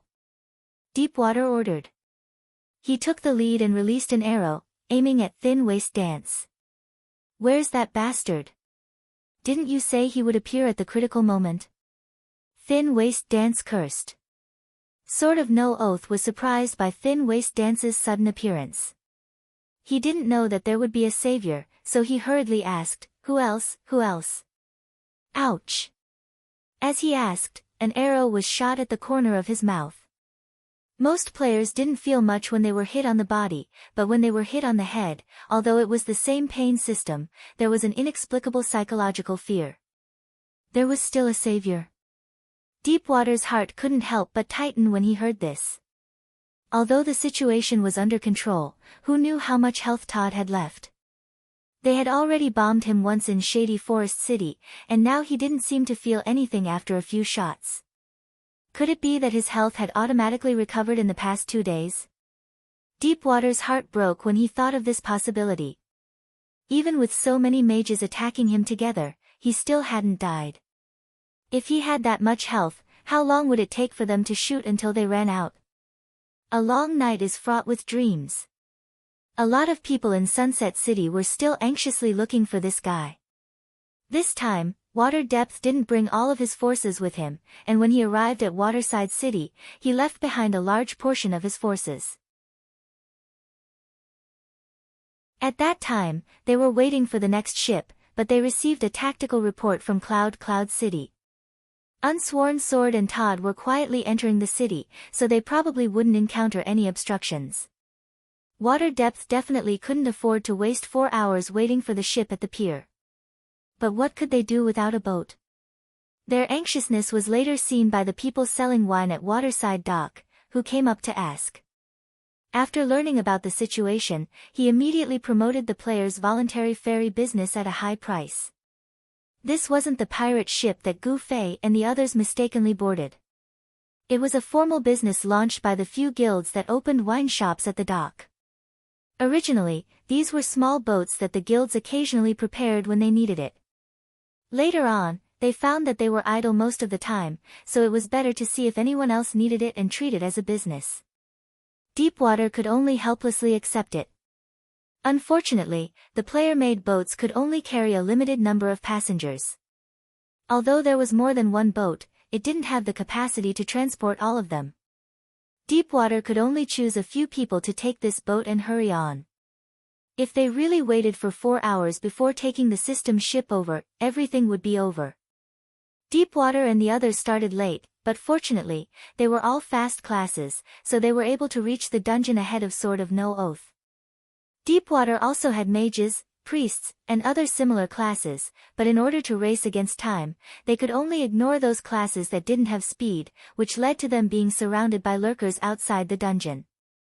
The mages and the others hadn't even made it to the dungeon yet. Hearing that the other side had helpers, Deepwater's heart began to pound. He stood high and could see far. Looking around, he only saw normal players and didn't see anyone who looked like reinforcements. Just as he felt a little relieved, he suddenly heard a squeak. This dungeon was located in a remote area and was very quiet. Now that the two sides were fighting, one side couldn't fight back, and the other side could only shoot arrows.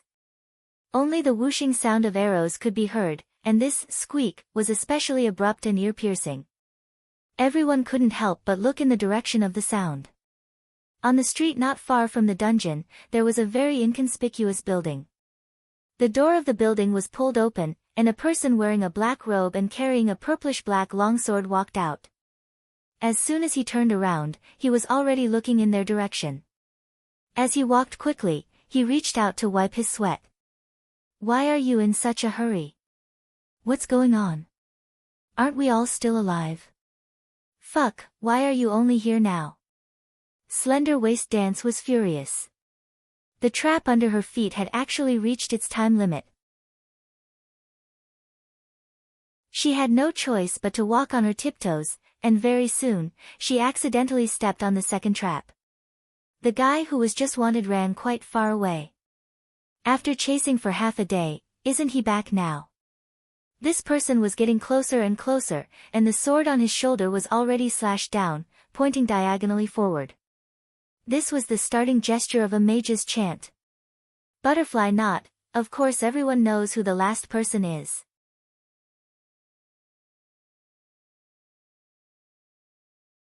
Chapter 389. Depth wasn't standing so high up for nothing. This position guaranteed that he could attack from any angle in the surrounding streets. Of course, this guy was no exception. Depth drew his bow and released an arrow. The person who came was, of course, Gu Fei. That grand mansion was Sunset City's wanted office. Gu Fei had been constantly clearing his PK points. The player who had just accepted the quest was a player who was leveling outside the city. While Gu Fei was pursuing him, he received a message from the Han family young master saying that he needed support in the dungeon. However, rather than giving up on the quest and running back, he might as well kill the target and use the emblem's teleportation function. After all, the wanted office and the dungeon could be said to be neighbors. As a result, after finishing off the quest, he quickly rushed back. As soon as he walked out, he saw Unsworn Sword and Todd standing on the stairs, being shot at by the surrounding archers. Gu Fei hadn't noticed the traps all over the ground, but he could guess that they must have been restrained by something. So, he hurriedly walked forward and raised his sword, ready to cast an area of effect spell on the enemy's densely populated area. But before he could start chanting, he suddenly felt a murderous intent coming from above. He looked up and saw that Depth's bowstring had already been released. This arrow came very quickly, and more importantly, it was silent. If there was a sound, Gu Fei could have dodged the moment it was released. But now, he only saw the arrow when he turned his head. Even Gu Fei could feel the opponent's murderous aura, so it was obvious that the two of them were quite close. The arrow was silent and fast, and even Gu Fei was a little flustered by it. The sword that was pointed at him quickly slid sideways, and the tip of the sword finally struck the arrow, knocking it down.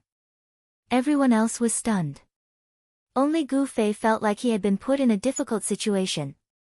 Even his face was a little hot. Just as he was about to open his mouth to speak, he suddenly heard a "pa" sound under his feet. Gu Fei knew something was wrong and wanted to move his feet to dodge, but this time it was too late. The water trap arrow was much more flexible and fast than ordinary traps, and there was no need to break through the ground to escape. No matter how fast Gu Fei's reaction was, it was too late. The delicate trap had already popped out, and his feet were already pinned to the ground. "You're so stupid." Slim Waist Dance was hoping for a savior to come, but she didn't expect to end up like this. They had already experienced Water Depth's trap arrow before, and the skill's duration and cooldown were just right. Wasn't that how Unsworn Sword was nailed to the ground? Now that Unsworn Sword was trapped in the trap array, there was no need to be so meticulous. Instead, Deepwater immediately threw the trap arrow at Gu Fei. "What are you panicking for?" Gu Fei was calm. At this time, Water Depth shouted from the top of the wall, "Kill this guy first." On the other side, Slim Waist Dance and Unsworn Sword were two melee classes. Boundless Thicket was a shadow priest who didn't have much attack power. After being trapped in the trap, they could only be bullied by the ranged archers. However, Gu Fei was a mage, and his ranged attacks were at the level of instant kills. If he threw out his spells, anyone who was supposed to die would die. It didn't matter if he was trapped or not, so they had to kill him first. All the archers turned their arrows, and Boundless Thicket immediately panicked. Gu Fei had only taken a few steps before he fell into Water Depth's trap. Currently, the archers could shoot him at this distance, but as a priest, her skill range was a bit too low, so she couldn't cast it on Gu Fei. Thinking that Gu Fei was everyone's only hope, Boundless Thicket decided to do a standing long jump. She jumped more than a meter away, and of course, stepped into the trap. However, it only restricted her movement, and didn't affect her skills. Boundless Thicket raised her hand and cast a healing spell on the trap. Seeing how bold the girl was and how she jumped out of Todd's protection, Deepwater thought to himself, "You're just courting death. Do you think a priest like you can save him?" In the end, he saw the most shocking scene he had ever seen in the game. Everyone had already released their arrows, but Gu Fei was already prepared. His right hand was still holding onto his sword, and his left hand pulled out a knife from his pocket. Both his hands danced together, and suddenly, the image of a real knife and sword appeared. The arrows that were shot at him fell to the ground one after another. Although there were some that slipped through the net, the damage of 1 or 2 arrows was quickly recovered with the help of Vast Expanse's recovery. After this wave of arrows, everyone was dumbfounded. A player's mouth was wide open for a long time, and he finally spat out, "Motherfucker, are you trying to perform acrobatics?" All the archers forgot to immediately launch a second wave of attacks, but Gu Fei's hands didn't stop. The sword in his right hand had just knocked down the last arrow, and his left wrist suddenly flipped over, holding the baptism of flames. Then, he took the opportunity to stab behind him from under his armpit. Ouch! A cry of surprise came from behind him, obviously surprised by this attack. Dual Flame Flash. Dodge! Gu Fei chanted, and the night streak in his right hand had already thrown out. Because his feet were stuck in the trap, he couldn't move an inch, and Gu Fei twisted his body in an exaggerated manner. But because his feet weren't in a good position, this move wasn't very smooth. The person behind him had already retreated after being hit, and this sword actually missed. Gu Fei could only sigh helplessly. If his feet could move, his opponent definitely wouldn't have been able to dodge his sword. Cuckoo! This sword didn't hit at all, but Deepwater let out an anxious roar, leaping up from the roof and pouncing towards Gu Fei's side. Seeing this, Gu Fei hurriedly swung his sword, Wall of Electricity, descend. Ouch, fuck! Deepwater cursed in midair.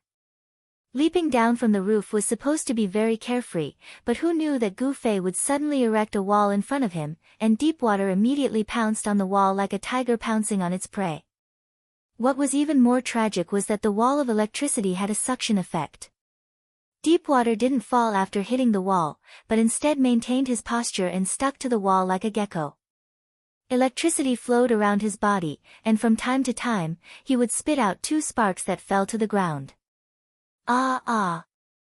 Deepwater!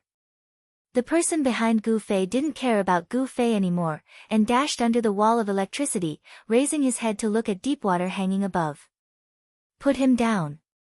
This person angrily turned around and yelled at Gu Fei. Only then did Gu Fei see that this person was actually a girl, and immediately thought of her relationship with Deepwater, but he only smiled and said, "Wait a moment." At this time, the trap under their feet had already been opened, and Gu Fei dashed out like an arrow. The girl wanted to stop him, but Gu Fei nimbly turned around and swept past her, striding towards the archers. The archers seemed to have woken up from a dream, and all raised their arrows to shoot.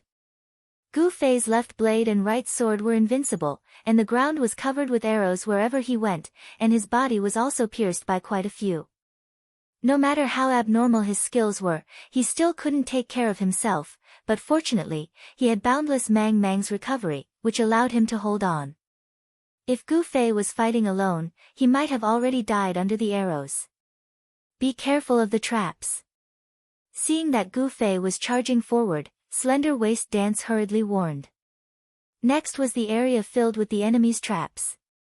Although Gu Fei could teleport, the distance of 5 meters wasn't enough to float to the enemy's side. However, Gu Fei had already seen it clearly. Although the traps were tightly laid, there were still many gaps in them. When these gaps fell into Gu Fei's eyes, he very easily strung out a few footwork steps that he had practiced since he was young. It wouldn't be an exaggeration to say that if it weren't for the fact that there were high and low steps, and if it were on flat ground, as long as Gu Fei took the first step, he wouldn't step into the traps even if he closed his eyes. Thus, everyone saw that Gu Fei's footsteps didn't slow down at all. Pa, step by step, he stepped on the gaps in the traps, and after a few steps, he was already in front of an archer. The ambusher had a bow in his left hand and an arrow in his right. He didn't know how to defend himself, so he turned around and ran. Gu Fei's hands were fast, and he quickly reached out and hooked his self-made flying hook to the person's collar, while the other end of the rope was thrown to Unsworn Sword. After Unsworn Sword caught it, he was naturally overjoyed.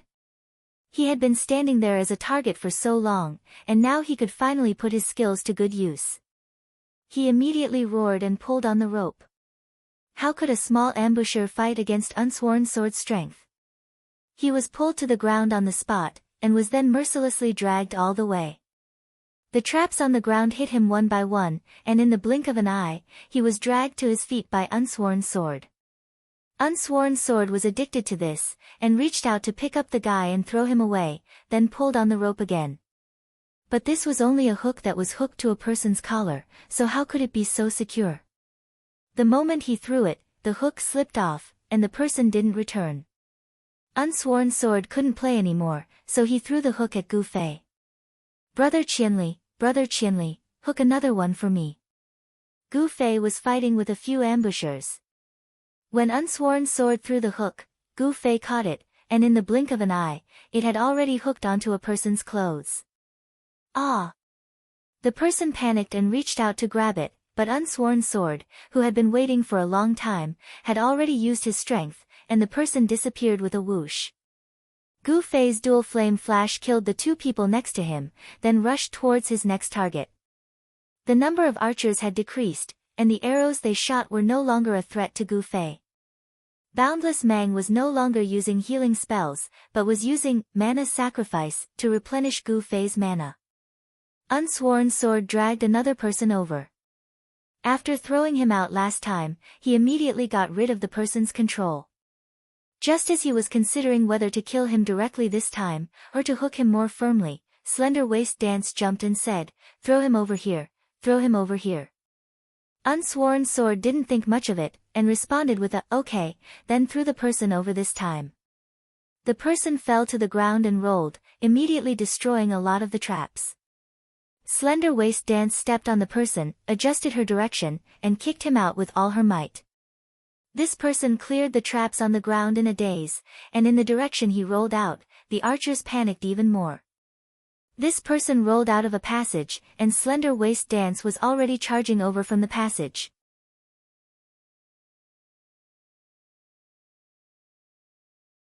Chapter 390.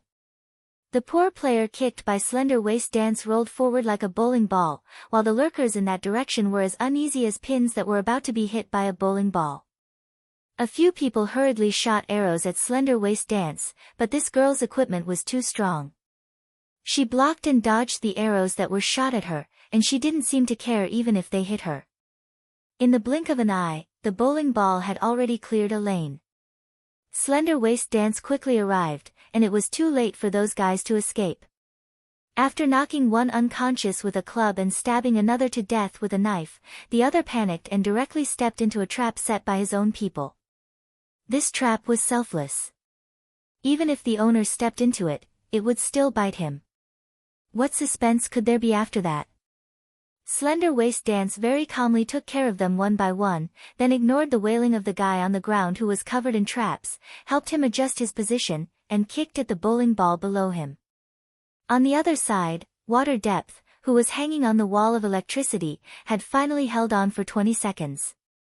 As he fell to the ground, his body was still twitching intermittently, and he couldn't even stand properly. Ku, who was at the side, reached out to support him, but she was also numbed as if she had been electrocuted. She reflexively retracted her hand, and without anyone to support him, Water Depth immediately fell to the ground. Cook carefully stretched out her finger to test it, and the electricity finally completely disappeared. She hurriedly reached out to help Water Depth up. Water Depth was obviously a little dizzy from the electricity, and his eyes were a little dull. Cook hugged his head and shook it, then roared twice, and he finally came back to his senses. Fuck!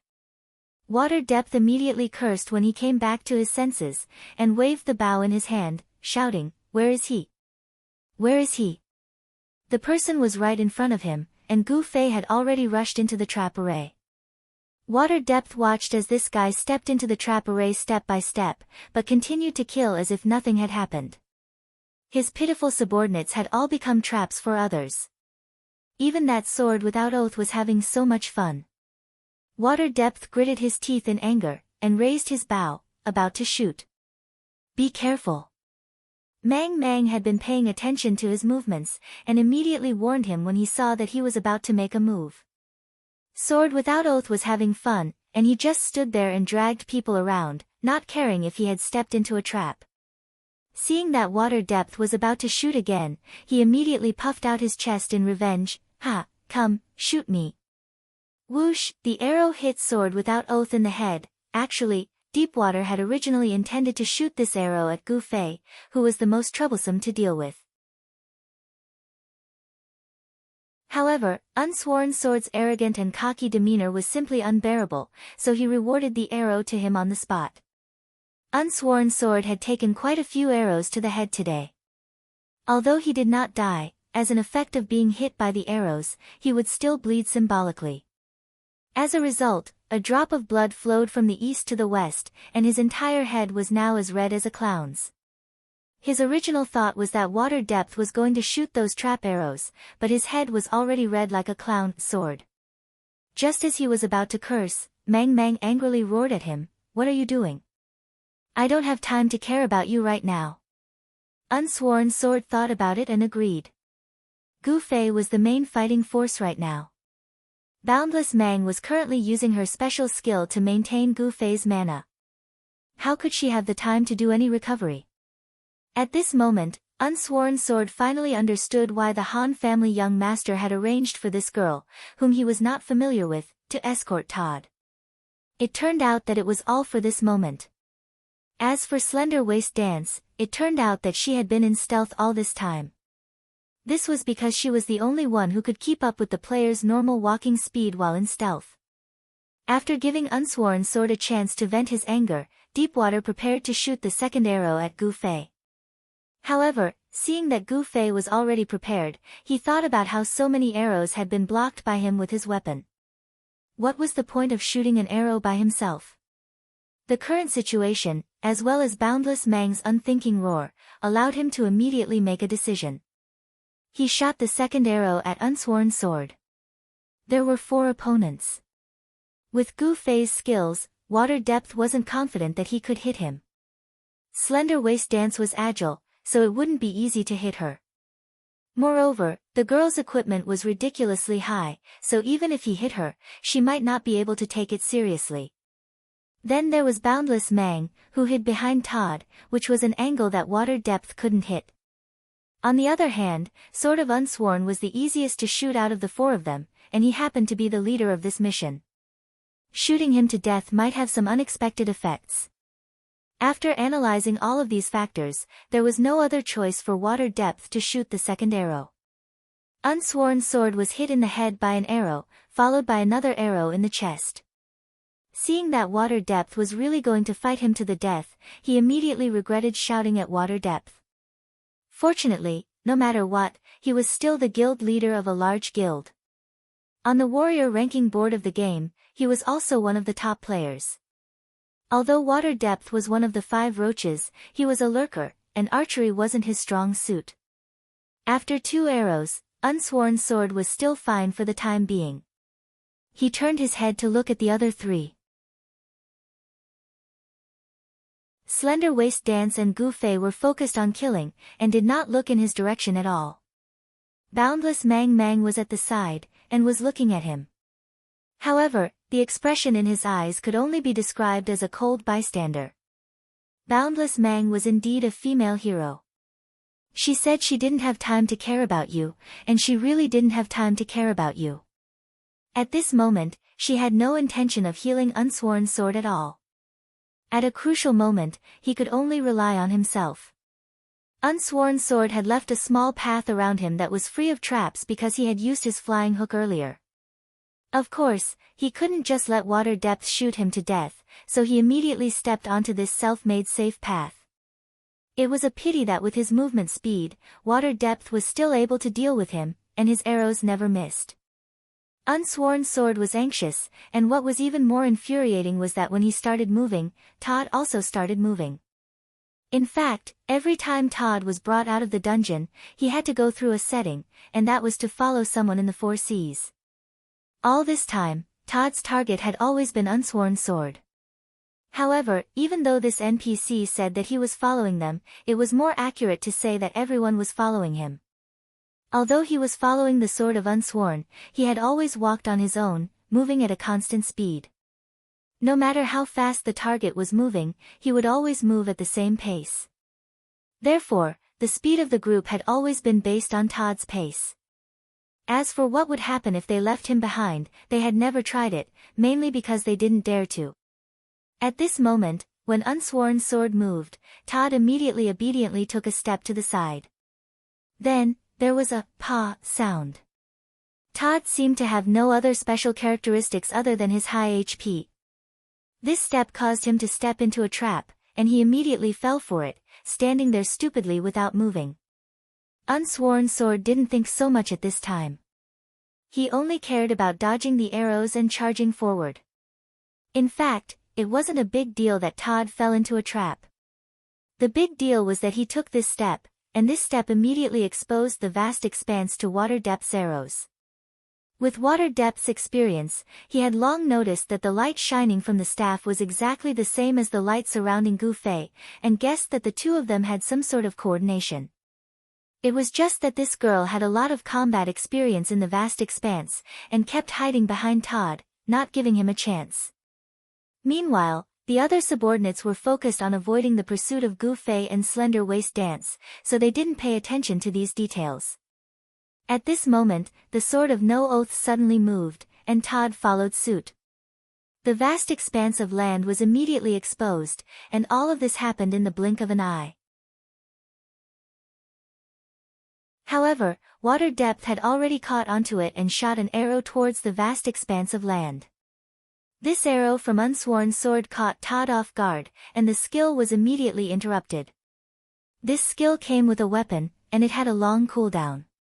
Once it was interrupted, he probably wouldn't have a chance to use it again until the end of the battle. Unsworn Sword first cast a healing spell on himself, and then realized that it was Unsworn Sword's random movement that messed up the situation. He was very angry, but he still focused on the bigger picture, and used a healing spell on Unsworn Sword with his staff. "What are you doing?" Unsworn Sword also knew that he had caused trouble in the battle, but in that situation, if he didn't move, was he supposed to just wait for death? So he said helplessly, "What can I do if I don't move?" Unsworn Sword obviously knew that he was helpless, so he couldn't say anything. After hurriedly helping him recover his HP, the two of them looked at Gu Fei with some worry. When Gu Fei had mana, each of his attacks was a one-hit kill. Now that he didn't have mana, his aura didn't seem to decrease much. The Night Streamer in his right hand had already been replaced by the Fire Baptism, and this slash was still accompanied by fire and lightning from time to time. It didn't look much different from before.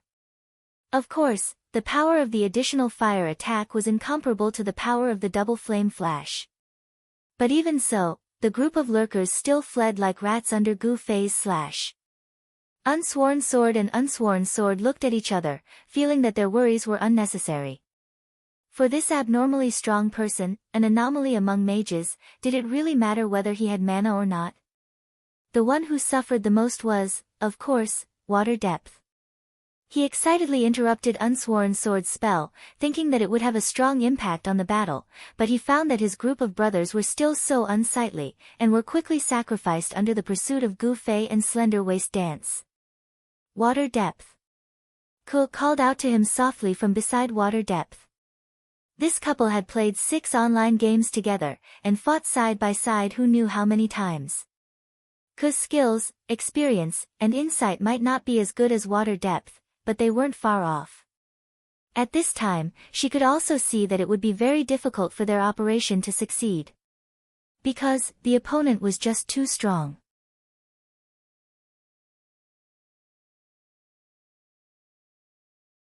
Chapter 391. At this time, a large number of players were rushing over from the north gate of Sunset City. Among them were Sunset City mercenaries who had rushed over to assassinate the Emperor. There were also players from Cloud City who had rushed over to protect the Emperor. Both sides were killing each other as they hurried along the way. However, the first to reach the North Gate were the people from Sunset City. This was because they had a big advantage over the players from Cloud City. The people they had sacrificed were all resurrected in Sunset City. As for Cloud Peak City, their accounts were currently in Waterside City. The mercenary group players who had sacrificed themselves were all resurrected in Waterside City. As for the unhindered Four Seas players, they had already returned to their hometown, Cloud Peak City. At this time, the first to reach the North Gate were the players from Sunset City who had killed their way over from the resurrection point near the North Gate. This group of people rushed to the North Gate, looked around, and suddenly felt suspicious. They could only feel that Todd was everywhere. They used Identify to identify the players passing by, but found nothing. I don't see Todd. Where did he go? This group of players shouted in the chat. All the roads leading out of the North Gate split up into groups and search. The order was given. The Sunset City mercenaries at the North Gate formed groups of 2 or 3, each looking for a street to follow. At the same time, these mercenaries felt that the situation was urgent. They could no longer care about the mercenary principles that they usually talked about. They all called their friends to find out more information, mobilizing all the resources they could muster. This leveling up caused a lot of excitement. It should be known that the strongest mercenary group in a main city and the largest guild, even if they weren't the same guild, were not far apart. The 100 Battles mercenary group was naturally the strongest mercenary group in Sunset City, but the second largest guild in the city was Fallen Leaves Return to Root. After that, the third guild was also Fallen Leaves Return to Root. Fallen Leaves Return to Root had 2 mercenary groups under its own banner. In addition, most of the other mercenary group leaders had close ties with the major guilds. Naturally, when they called for help, it was naturally the simplest and most convenient way to call for help. Thus, there were indeed many people who responded to the call. Those who were still in the leveling area might not be able to rush back in time, but those who were in the city immediately threw themselves into the cause. There shouldn't be many of them. Unfamiliar faces, mysterious, and there's an NPC among them. This was what the Setting Sun City mercenaries deduced about the group of people from Unsworn Sword. But when combined with the current situation, it was not accurate at all, because the two sides were fighting in full swing at the entrance of the dungeon, so how could it be mysterious? Seeing that they were no match for the other side's experts, Shui sighed and shouted, "All right, everyone stop." But right now, they were the ones being chased. How could they stop? Gu Fei and Slim Waist Dance were so focused on killing that they didn't hear him. Unsworn Sword, on the other hand, could hear it clearly, but he was worried that the other party might have some kind of conspiracy. Boundless Mang was someone who had spent a lot of time in PvP, and he had seen too many of these kinds of tricks where the other party pretended to stop and seize the opportunity to take the initiative, so he did not say anything. What a waste of yelling for Shin Shui. He had the heart to continue fighting to the end. It was Ku who pulled him back and shouted again, "Stop fighting, we admit defeat." At this moment, Slim Waist Dance was still focused. But Gu Fei had already stopped. This was a habit that he had developed over the years. He would often spar with others when practicing martial arts. Generally speaking, no matter how focused he was very sensitive to the word, admit defeat. Ku's voice was not necessarily louder than Shuei's, but it accurately grasped the words that Gu Fei was very sensitive to. This knife was about to hit his opponent, but he actually stopped abruptly. This was already a conditioned reflex that he had developed over the years. Turning around, he saw Shui smiling bitterly. He pointed to Slim Waist Dance and said, "Please, make her stop." Gu Fei nodded and took out 2 apples from his pocket. He put one in his mouth and threw the other one with a whoosh, hitting Slim Waist Dance's head. Slender Waist Dance covered her head with her hands and turned around very quickly. She heard a crunch. Gu Fei had just taken a bite out of the apple. He pointed to the depth of the water and said, "He stopped. He's already admitted defeat." Slim Waist Dance looked at Shui. Shui was still smiling bitterly. "I give up." After saying that, he waved his hand and said to his brothers, "Remove all the traps." The surviving lurkers stepped forward to remove the traps they had set. Shui glanced at the traps and saw that there were still many traps that were ignored because their owners had already died. He waved his hand. "Step on the others." Several people nodded and stepped on the traps that they had set. When the traps were activated, of course, no one could move. "Brother Shui, you don't have to do this." Unsworn Sword spoke again. Both sides were on opposite sides because of the mission. Now that the other side had admitted defeat and the dungeon door was right in front of them, Unsworn Sword was naturally in a good mood. Seeing the other side's actions, he felt that there was no need to embarrass himself by admitting defeat. He even stepped on the traps that he had set for them. He hurriedly tried to stop the other side from serving him so well.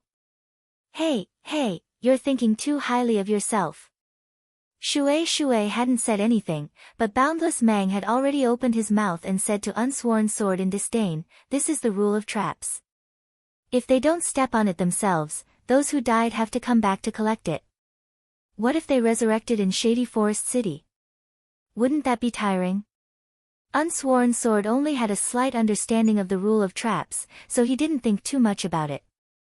In fact, it was also because Boundless Mang had more contact with the wretched fellows of eternal life in the flower thicket that he had a good understanding of traps. "Beauty, you're a genius," Shui said as he looked at Boundless Mang. Boundless Mang, however, raised her head towards his side. Shui turned his head and saw that Ku was looking at him. Cough.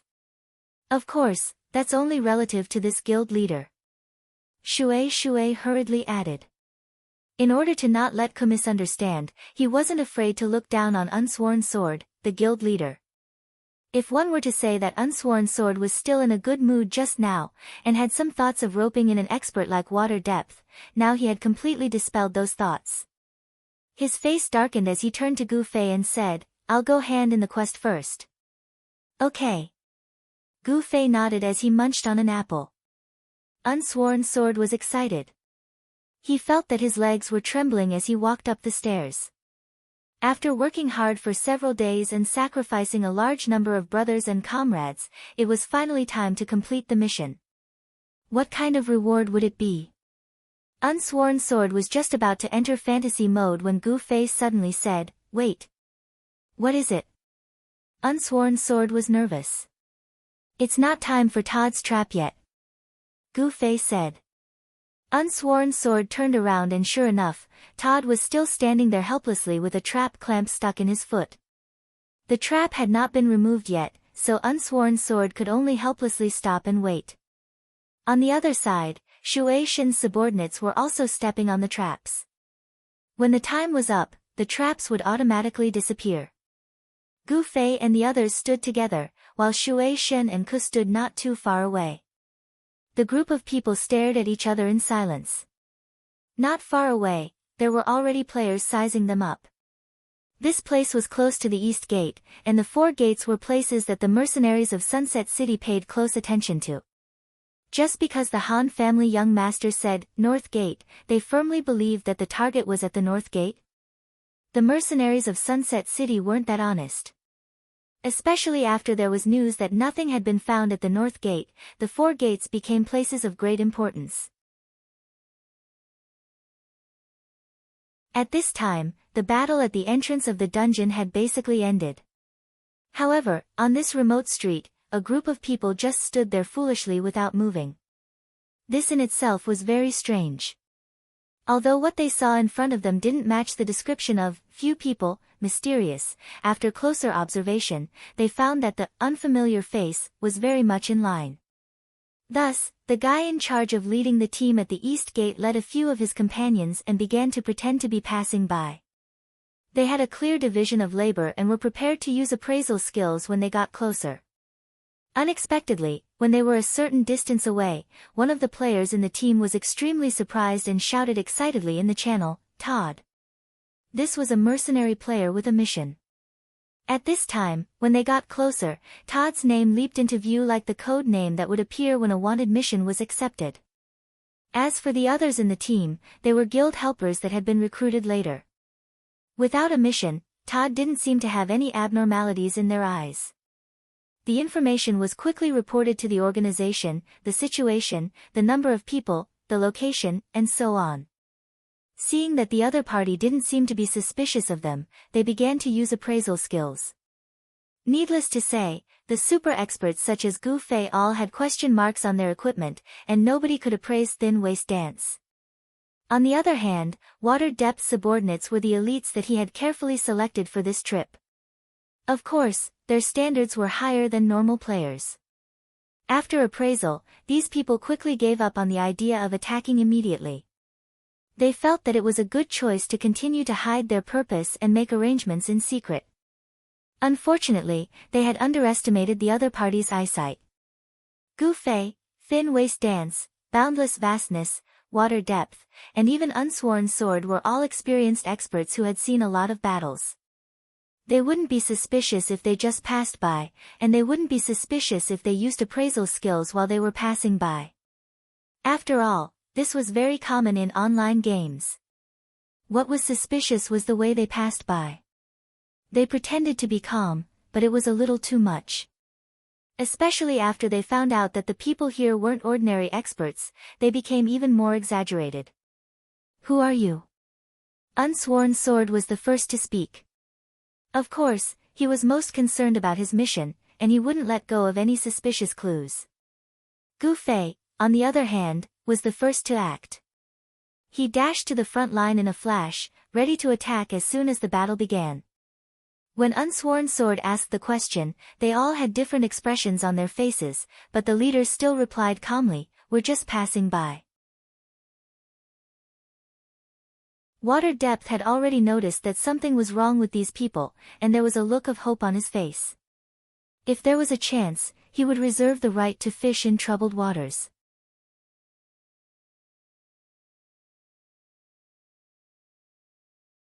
Chapter 392. At this time, the experts of the various mercenary groups in Sunset City had already received news that the target had appeared outside the dungeon. He was quite strong and was urgently calling for backup. Dungeon. Was the target's destination the dungeon? Now that he was already at the door and could enter in 2 steps, what was the point of calling for backup? Many people couldn't help but think so. Especially Invincible, who had finally arrived at the North Gate, only to receive this news. Needless to say, he was extremely disappointed. Not only did he not get anything from this mission, but he had also personally dropped a level. He was the most aggrieved out of all the group leaders. "Hi! Invincible!" At this moment, someone suddenly greeted him happily. Invincible looked up and was about to turn around to leave, but the person had already shot forward and blocked his way. "100 lives Jinglin, what do you want now?" Invincible's heart was filled with hatred. However, he couldn't afford to offend the person in front of him. "How is it? Do you have any information? Where are they?" 100 lives Jinglin asked. "How would I know?" Invincible's words didn't mean what he said. "You have to tell the truth." 100 lives Jinglin said patiently. "I don't know, Can't you guys check it out yourselves? Invincible's leader shouted. We don't have as many people as you guys. Come and share your information, 100 lives, Jinglin said. Invincible's leader looked around helplessly, but the mercenary groups that came with him all avoided his gaze. Who in Sunset City didn't know 100 lives, Jinglin? Everyone couldn't hide, so who was willing to stand up for him at this time? Invincible's leader saw that public morals were degenerating day by day and felt even more indignant. He was no longer in the mood to hide information for his allies, so he said, they're in the dungeon. Fuck, it's almost over, what's the point of going now? There's a guy in a black mage robe over there, right? 100 lives, Jinglin asked. Invincible's leader was startled. According to the information, there was indeed such a person over there. Currently, the two sides had already started fighting, and this person was extremely fierce. The news just came saying that he had single-handedly taken care of 5 people, one of which was an expert from a certain guild. There's such a person. Invincible nodded. Let's go. 100 lives, Jinglin waved his hand, and his comrades followed him. Invincible's leader suddenly felt like watching a show, so he simply followed. At this time, many allied players were pointing at him. Invincible guild leader was furious. When I went against the 100-era statesmen, they all pretended not to see it and refused to help me. After I had no choice but to compromise, these people stabbed me in the back. How hateful. Outside the dungeon, although the 5 of them pretended to be passers-by, they still aroused the other party's suspicion. Just as Gu Fei and the others were hesitating, the 5 of them suddenly launched a sneak attack. There were orders from above that the destination of this group of people was very likely to be the dungeon, so they had to delay them at all costs. The 5 of them saw that it would take some time for the people at the east gate to arrive, so they could only grit their teeth and fight. However, Gu Fei was already prepared, and his reaction was very fast. Just as the few of them had this thought, he was the first to make a move. Before the 5 of them could even see clearly, Gu Fei had already flashed in front of them. An extremely valiant dual flame flashed over, and the 5 of them instantly turned into ashes. The people at the east gate were already rushing over in a frenzy. There were at least 20 to 30 of them. What do we do? Unsworn Sword grew anxious. There's only so many people, what's there to panic about? Gu Fei said. That's right, that's right. Everyone here is a top-notch expert. This kind of small case, we can handle it. Water Depth said as he leisurely stood at the side of the road, giving them space to fight. It was obvious that he wanted to watch the show, and at the same time, he sent a message to his subordinates. Although they were all standing on the trap and couldn't move, their hands were already ready. How long will this trap last? Gu Fei asked Water Depth. Water Depth immediately turned his head. Hey, you, how long will this trap last? That person also turned his head and continued, Hey, you, how long will this trap last? The second person held back his laughter and turned his head, wanting to continue, but Slitwaist Dance had already flashed in front of him and killed him with a single slash. Who's next? Slitwaist Dance asked. All the lurkers lowered their heads, and Water Depth's mouth was wide open, unable to say anything. How long? Gu Fei saw that even though Slitwaist Dance's method was ruthless, it was also quite effective. Knowing that Water Depth wouldn't dare to laugh again, he asked again. It was easy to imagine how depressed Water Depth was. He was one of the 5 most famous experts in the parallel world, but now he was being suppressed to such a state. There's still 30 seconds left. Water Depth replied with a sigh. He had already started the countdown as soon as Todd stepped on the trap. In Tsubasa Sakuratsuka's words, this was the basic quality of a qualified lurker. Just for a while. Once the trap is cleared, you can go to the dungeon. Gu Fei patted Unsworn Sword. Unsworn Sword nodded. Gu Fei had already casually stood at the end of the street. The opponents were only 20 to 30 people, and Gu Fei wasn't stalling for time against them. He had the ability to eliminate all of them, but because he didn't want the PK time to reach 30 seconds, he couldn't be too bold. When these 20 to 30 people finally approached the dungeon from the east gate, the 30 seconds had already passed. Todd's feet loosened, and Unsworn Sword was about to happily walk towards the dungeon door. Gu Fei, Slitwaist Dance, and the others' attention was on those guys at this time. When Water Depth saw that this was the last chance, he immediately signaled with his eyes. Those lurkers understood and raised their bows and arrows to shoot at Unsworn Sword. Todd was following Unsworn Sword, so once the leader was killed, Todd could only stay where he was and wait for further orders. Water Depth regretted that he had only discovered this key point now. Otherwise, with this line of thinking, he could first identify the leader and attack him. Perhaps the other party wouldn't even be able to enter Forest Shade City. Several arrows were fired at once. After killing Unsworn Sword, would his group still have a chance to deal with Todd? At this time, Water Depth couldn't care so much. Anyway, he would just take it one step at a time. Unexpectedly, as soon as the lurkers raised their bows and arrows, Unsworn Sword had already charged out, rushing towards one of the lurkers. With this charge, not only did he avoid the arrows shot at him, but he also stabbed one of them with his sword. This person was unable to move after being hit by Unsworn Sword's charge, and was unable to fly out. Unsworn Sword ruthlessly followed up with another slash, killing this person. At this time, the other lurkers had just knocked their second arrow, and unexpectedly, Unsworn Sword had already charged out again. Just like before, another person was killed.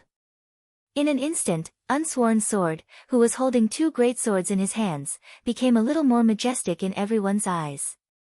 Unsworn Sword very calmly glanced at Water Depth and said, "I'm still a guild leader. Do you really think you can kill me just because you want to?" Water Depth was very depressed, but he had to admit that he had indeed overlooked this point. In his eyes, Unsworn Sword was like a noob on the street, killing him whenever he wanted. He had completely forgotten that he was also a guild leader of a big guild. Naturally, his skills were also impressive. For example, in a short period of time just now, he had used charge twice. This was a special effect that ordinary warriors would not have.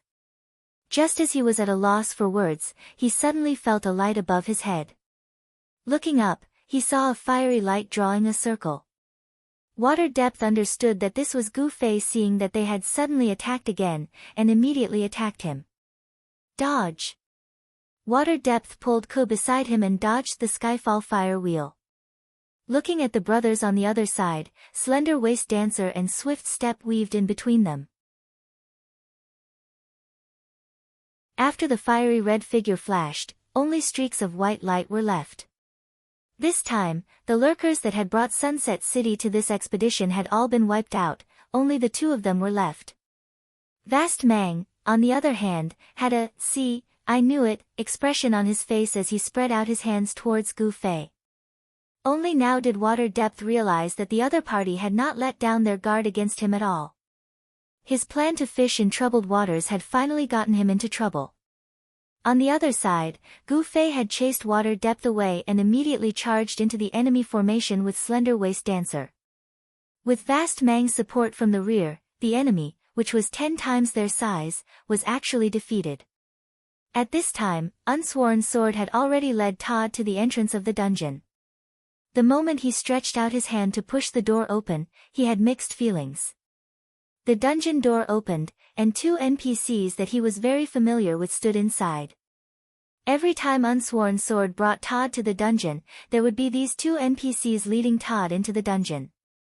And this time, apart from these 2 guards, there was also an NPC that looked like a captain. After nodding at Unsworn Sword, he brought Todd into the dungeon. Suddenly, a series of system notifications rang in Unsworn Sword's ears, and he was so excited that he was about to cry. All the players who did not die or fail in the quest received experience and money as rewards. In addition, Reigning the 4 Seas was directly promoted to a rank 6 guild. This made Unsworn Sword so happy that he almost fainted. It was very difficult for a guild to level up. So far, There had not been a rank 6 guild in the parallel world, and the strength of a guild increased with every level up. At rank 1, the maximum number of players was 50, rank 2 150, rank 3 300, rank 4 500, and rank 5 750. The difference in the number of players could be said to be quite large. What about rank 6? Unsworn Sword quickly opened the interface to take a look. The maximum number of players had reached 1050. This level up helped Reigning the Four Seas increase the maximum number of players by 300, equivalent to a rank 3 guild. At this time, Unsworn Sword's arrogant nature showed itself again. The first message he sent was not to any of his brothers in the guild, but to his guild leader, Against the Current, who was far away in Cloud City. Countercurrent. My guild has just been promoted to rank 6, and this good news is the first thing I thought of sharing with you, ha ha ha ha. Unsworn Sword stood at the entrance of the dungeon and could not help but laugh out loud. When Against the Current received the news, he naturally cursed out loud. In Sunset City, there were countless people cursing out loud. At the same time, they also received the news that they had failed the quest. And of course, the members of Reigning the Four Seas who were still alive in Sunset City also received the news that they had successfully completed the quest, and naturally, they also cheered thunderously. The most pitiful thing was that among the 20 to 30 people who were fighting with Gu Fei's group on the street outside the dungeon entrance, none of them were mercenaries who had directly accepted the quest, so naturally, they did not have a quest report.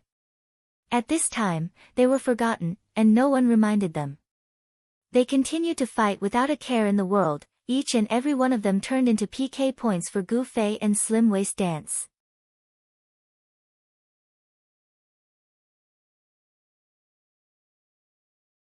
Chapter 393. At least these pitiful people weren't completely wiped out.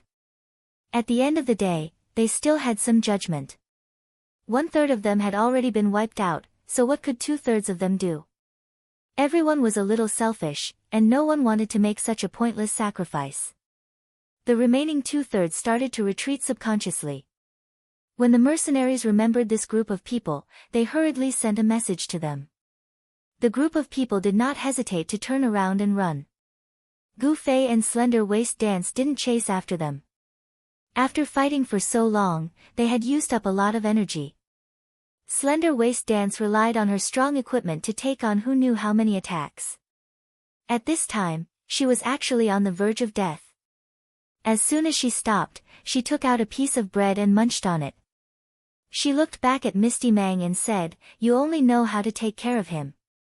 You didn't even reply to me." Misty Mang paused and said, "Do you need it too?" Slender Waist Dance's insane defense left a deep impression on many people, and over time, they treated her as an undying Superman. So, pros and cons often coexisted. The three of them walked towards Unsworn Sword in the dungeon. When they got closer, Unsworn Sword was standing on the steps of the dungeon entrance, grinning and staring blankly. From time to time, he would squeeze out a dry chuckle from his throat. What's wrong with him? Slender Waist Dance, who never blinked when she killed, started sweating when she saw this scene. He's probably sharing the joy of victory with his guild mates. Misty Mang was a little stunned after saying this. She hadn't experienced this feeling for a long time, and had almost forgotten about it. Unsworn Sword hadn't entered the extraordinary state where he forgot about himself, and could still see the people in front of him. When he saw the three of them, he immediately walked down with a face full of smiles. He wanted to shake hands with each of them, but when he saw Slender Waist Dance holding a knife in one hand and a piece of bread in the other, Misty Mang seemed to be deep in thought, and her eyes weren't on him at all. Unsworn Sword's attempt to get close to the beauty had to go up in smoke. In the end, he could only go up and grab Gu Fei's hand, and shake it back and forth. "You've worked hard," Unsworn Sword said with great emotion. "It's nothing," Gu Fei replied calmly. The players who died under his sword would definitely cry when they heard Gu Fei's disapproving tone. There was one person present. Shui hadn't left yet. He was standing at the foot of the wall with Ku. After hearing Gu Fei's statement, he looked up at the sky and sighed. There are so many perverts in this world. Let's go. Ke said. Water Depth nodded and pulled her hand.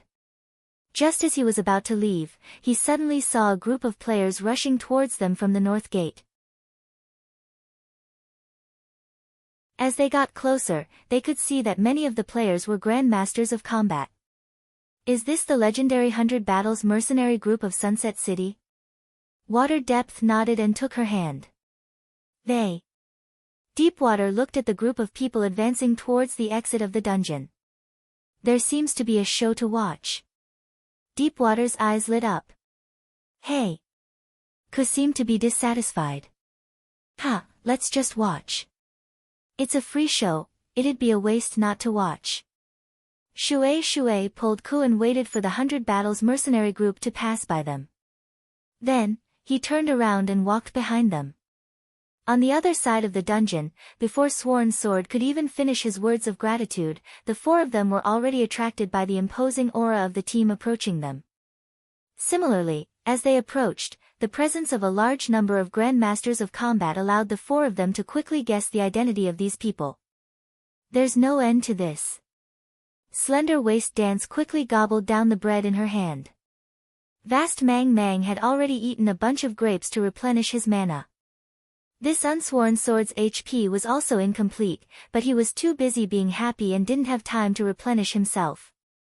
At this time, he hurriedly reached into his pocket, broke open the bread, and stuffed the banana into his mouth. Seeing Unsworn Sword use his hands to squeeze the banana into mush with the bread, the three of them felt disgusted. You can even eat that much? Slender Waist Dance even took 2 steps to the side. Unsworn Sword didn't care about this. In a few bites, he had already finished the banana in his bread. The people from the 100 Battles mercenary group had already rushed forward. Brothers, the mission is over. Is there anything else? Unsworn Sword wiped his mouth as he went forward to talk to the people. In the end, the people in front of them didn't even look at him. One of them pointed at Gu Fei and said to a grandmaster of combat in the front row, "It's him." 4 eyes met. Gu Fei had already guessed who this was. This was probably the leader of the 100 Battles mercenary group, one of the 5 strongmen, Centurion Jingle. Everyone in the 100 Battles mercenary group was a martial arts practitioner. This leader must be even more outstanding. Thinking of this, Gu Fei naturally looked at this person a few more times. This person had already stepped forward, and first greeted Unsworn Sword. This has nothing to do with the mission. We are here to find this brother. At this moment, Unsworn Sword displayed his boldness as a guild leader. In the face of this group that everyone in Sunset City would retreat from, Unsworn Sword righteously took 2 steps forward, looked at Centurion Jingle and said, "Brother Qianli's business is my business." Qianli. Centurion still didn't know Gu Fei's in-game name. Qianli drunk. Gu Fei looked at him and said, "I am Centurion Jingle." Centurion Jingle smiled. Unsworn Sword, who was sandwiched between the two, had already become heir. Just as he was feeling awkward, Gu Fei had already said to him, "President Unsworn, go do your thing." "There's nothing here." "Yes, go do your thing." Centurion Jingle also said to Unsworn Sword. Unsworn Sword was a little confused by the two of them. After taking 2 steps to the side, he didn't know whether to stay or leave. For a moment, he was still in an awkward situation. Just as Gu Fei was about to open his mouth, he suddenly saw the air around Centurion Jingle thicken. A red figure suddenly flashed out and stabbed towards Centurion Jingle's waist. Then, just as she flashed out, Centurion bent his knees and bent his elbows, his body slightly tilting. Others might not be able to detect the slight change in his posture, but Gu Fei could see it clearly. In that instant, he knew what had happened. Just as he was about to speak, the figure of a slender figure had already appeared. The girl had entered stealth at some point. Because her target was Centurion Jingle and not Gu Fei naturally didn't notice that she was approaching Centurion Jingle. When he saw Centurion Jingle's posture, he realized that something was wrong. He wanted to warn him, but it was already too late. When Slender Waist Dancer stabbed, Gu Fei only had time to shout, "Watch out!" Slender Waist Dancer clearly thought that her sudden stab would be foolproof. When she heard Gu Fei's shout, she actually turned around and said angrily, "What are you shouting for?" She thought that Gu Fei was warning Centurion Jingle, but she didn't know that Gu Fei's "watch out" was actually meant for her. Her stab was exactly in the posture that 100th Era strategist had set up beforehand. He reached out with both hands and grabbed Slender Waist Dance's arm with one hand while the other grabbed her waist. Following that, her waist and legs sank down. Her body seemed to have suddenly become shorter, but she quickly returned to her original state. In the blink of an eye, Slender Waist Dancer was thrown to the ground. The changes were extremely fast. In the eyes of a normal person, Slender Waist Dancer appeared and then fell to the ground. However, Gu Fei saw every move clearly. He let out a long breath and said, "Cloud Dragon appears." "That's right. I didn't expect you to be able to see that." Centurion Jingle smiled and looked down at Slender Waist Dancer. "Beautiful, are you alright? Do you need me to help you up?" "You." Slender Waist Dancer was naturally speechless from anger. She ignored Centurion Jingle's hand and got up on her own. She retreated to the side in a rather awkward manner. Mang Mang came over and helped her to pat the dust off. At this point, everyone's eyes were focused on Gu Fei and Centurion Jingle. The street was silent. "Is it Dragon Fist?" Gu Fei suddenly asked. "Good eyesight." Centurion Jingle smiled. "You are?" "My surname is Gu," said Centurion Jingle. "Gu Tian's Gu family?" Gu Fei continued to ask. Centurion Jingle nodded. "How do I address you and Mr. Guyaoi?" "He's my father," said Centurion Jingle with a smile. "I've seen him before," said Gu Fei. "I know." As he said this, Centurion Jingle suddenly stopped smiling and became expressionless. "You two fought 10 years ago. He lost to you. You were 15 that year." "That's because the elder helped the younger generation," said Gu Fei. "You don't have to say that." "He accepted his defeat," said Centurion Jingle. "So you know me?" Gu Fei was a little confused. Of course. How could someone in the circle not know the Gu family's fourth young master?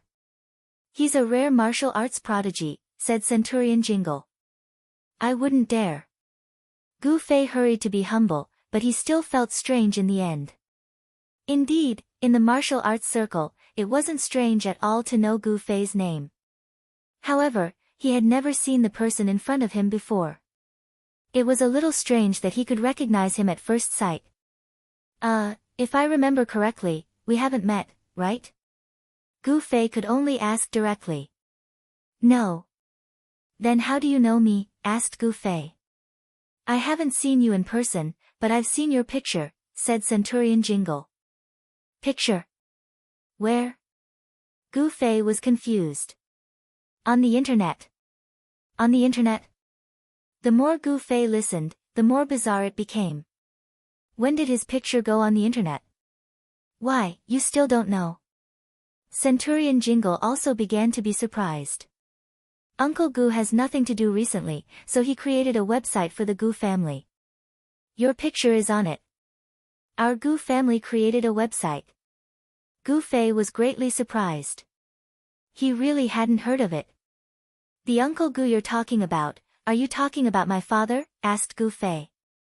Centurion Jingle nodded. The old man has been very leisurely recently. Gu Fei mumbled. That's not necessarily true.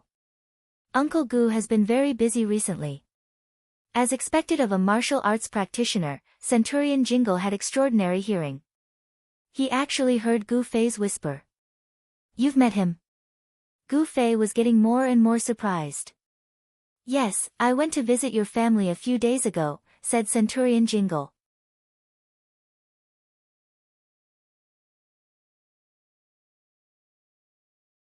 Chapter 394. Gu Fei didn't ask why Bai Jingluan was visiting. He didn't need to ask to know. In this era where Kung Fu was on the decline, all the clans and factions that were obsessed with practicing Kung Fu had put aside their ancient sectarian bias, and people often interacted with each other. For example, people from Gu Fei's father's generation often went out with a few friends to hold a forum or tea party. This was considered a more collective activity. Of course, there were also some peer-to-peer private activities. For example, the duel between his father and Gu Fei that Bai Shijinglan mentioned just now was actually a duel between his father and Gu Fei when his father came to the Gu family for a walk. Although this kind of exchange wasn't very formal, and people didn't seem to care much about it, everyone knew what was going on. On a certain day of a certain year, someone went to visit a certain family and defeated someone, and on a certain day of a certain year, someone visited a certain family and lost to someone. So far, everyone had a record of how many times they had fought with someone, and how many times they had won and lost. Although they didn't say it, they were actually very calculative in their hearts. During this process, some people even thought that Kung Fu should learn from advanced sports and hold a Kung Fu league, using a home-and-away round-robin system, or a playoff system for the East and West divisions, and then holding a Kung Fu World Cup every 4 years. The plan sounded good at first, but it didn't work out in the end. After all, Kung Fu was different from ordinary sports. It was about killing. Usually, it was inevitable that there would be some injuries when people casually exchanged moves. If they really fiercely held a large-scale confrontation, the consequences would be unimaginable. So far, Kung Fu could only maintain the status quo and spread in such a narrow circle. Bai Jingluan's visit to the Gu family was nothing more than a common private visit, so Gu Fei naturally didn't ask much. "I went to look for you, but you weren't there," said Bai Jingluan. "Oh, and then?" Gu Fei rarely went home since he became a teacher. "Then? I got some guidance from uncle," said Bai Jingluan. "He beat you up?" Gu Fei's face was suddenly full of sympathy. "No, it was guidance," insisted Bai Jingluan. "It was guidance, but I know his style," said Gu Fei. After a moment of silence, Bai Jingluan suddenly said, "Damn, I wanted to ask you for some guidance." "Yes." Gu Fei nodded and didn't say much. In fact, when Bai Jingluan talked about the battle with his father 10 years ago, he already had a premonition. Saying that he was taking revenge for his father was a little too heavy. It was far from being as deep as it was now. The more appropriate way to describe it was to help his father vent his anger. It was more appropriate to say that he was avenging his father. It was more appropriate to say it. It was to say that he was avenging his father. Of course, Gu Fei was more than happy to fight. He was just waiting for the 100 Lives Classic to speak. Unexpectedly, Master of the Ages looked at him and suddenly frowned. "Why did you choose a wizard?" "Jingluan it," Fei said. "Bai Su, I Jingluan right, too." I said. Su to Fei, Tian with Master with Fu. I Jingluan Master to say. It's a long story. If that's the case, I think I'll go to your house when I have time. Don't. Gu Fei was anxious. Here. How ready-made. Beat him to death. Don't hold back. Bai Jingluan was still hesitating. He felt that his profession as a Grand Master of Combat had too much of an advantage against a Master of Sorcerer in the game. Gu Fei didn't care. He guessed Bai Jingluan's thoughts and smiled. It's just for fun. Don't worry about it. Then. I won't use my skills, said Bai Jingluan. A Grand Master of Combat's skills were all in between punches and kicks. For experts like them, it was a piece of cake to integrate their skills into their own kung fu.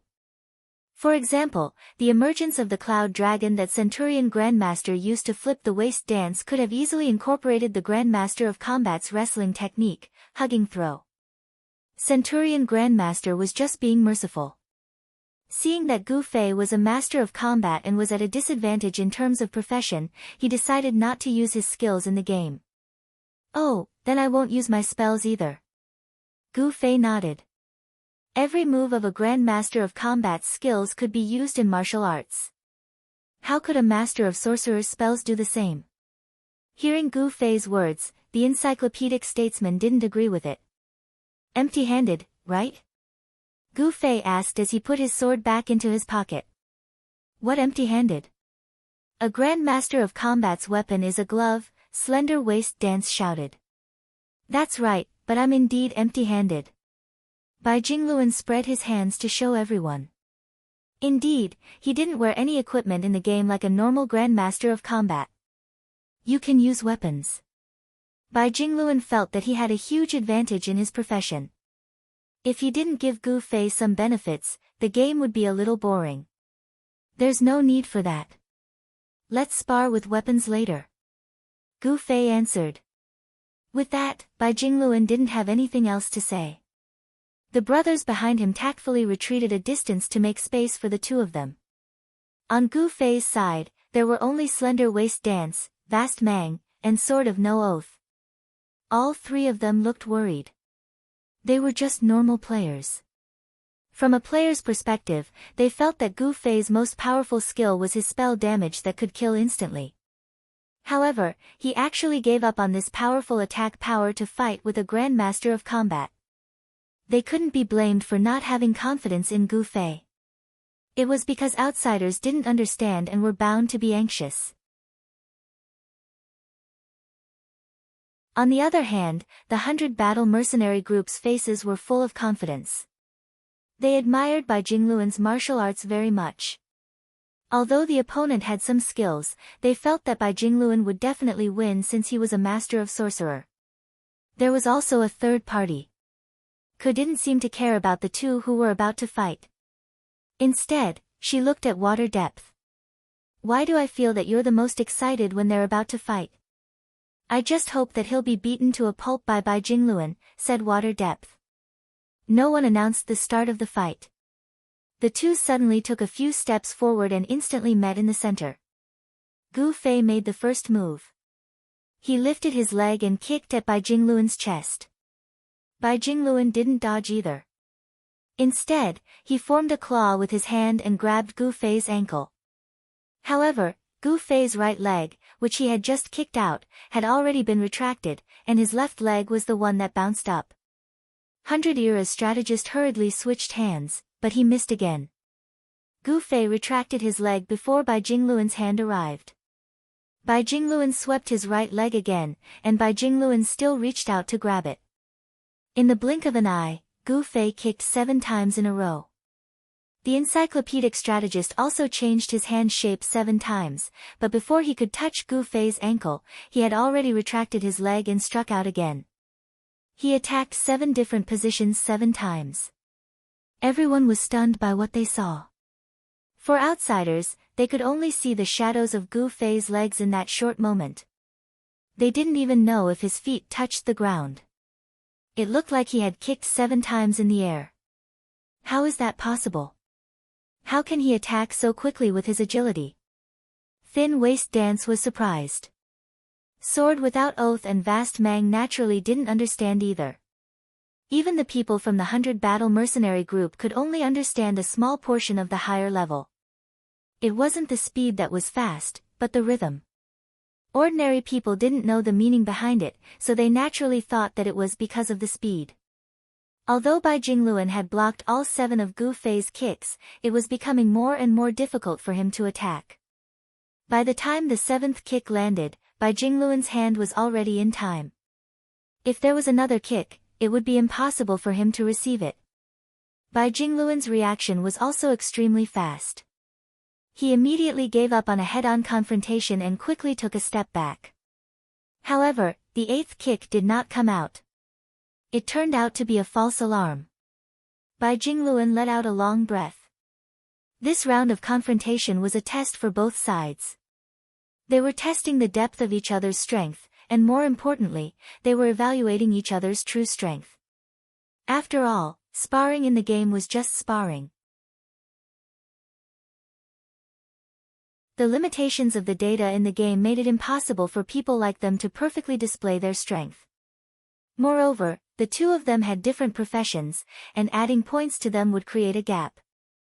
Therefore, sparring in the game was just like what Gu Fei said, it was just for fun. However, it was still feasible to estimate each other's true strength based on their moves in the game. Bai Jingluan had put in a lot of effort to be able to become one of the top 5 in the game, and he had a deep understanding of the game. From Gu Fei's moves, he could tell that Gu Fei had added all his points to dexterity. In that case, Gu Fei's attack speed was above his. Bai Jingluan mainly added points to dexterity, supplemented by some strength. Although the difference in attack speed due to the addition of agility points in the game was not too obvious, with their continuous attacks, the small difference would accumulate and eventually show itself. Bai Jingluan believed that the difference was the fact that he could not block the 8th move in time after 7 moves. I wouldn't have been in such a difficult situation if I were to fight with my real body, thought Bai Jingluan. But even so, I managed to deal with it. It turns out that he can only kick 7 times in a row. There's no 8th kick. At that thought, Bai Jingluan smiled. Brother Gu, you're indeed a genius. I didn't expect the 9 revolution chain to be able to kick 7 times in a row without moving. Amazing. Gu Fei looked ashamed. I'm really sorry. My rhythm was messed up just now, and I couldn't continue with the 7th kick. What did you say? Bai Jingluan was stunned. Gu Fei patted his pocket with a smile and said, I forgot to put my sword away. Now that I've lost 20 points of dexterity, I have to calculate everything before I use this move, or I'll mess up my rhythm.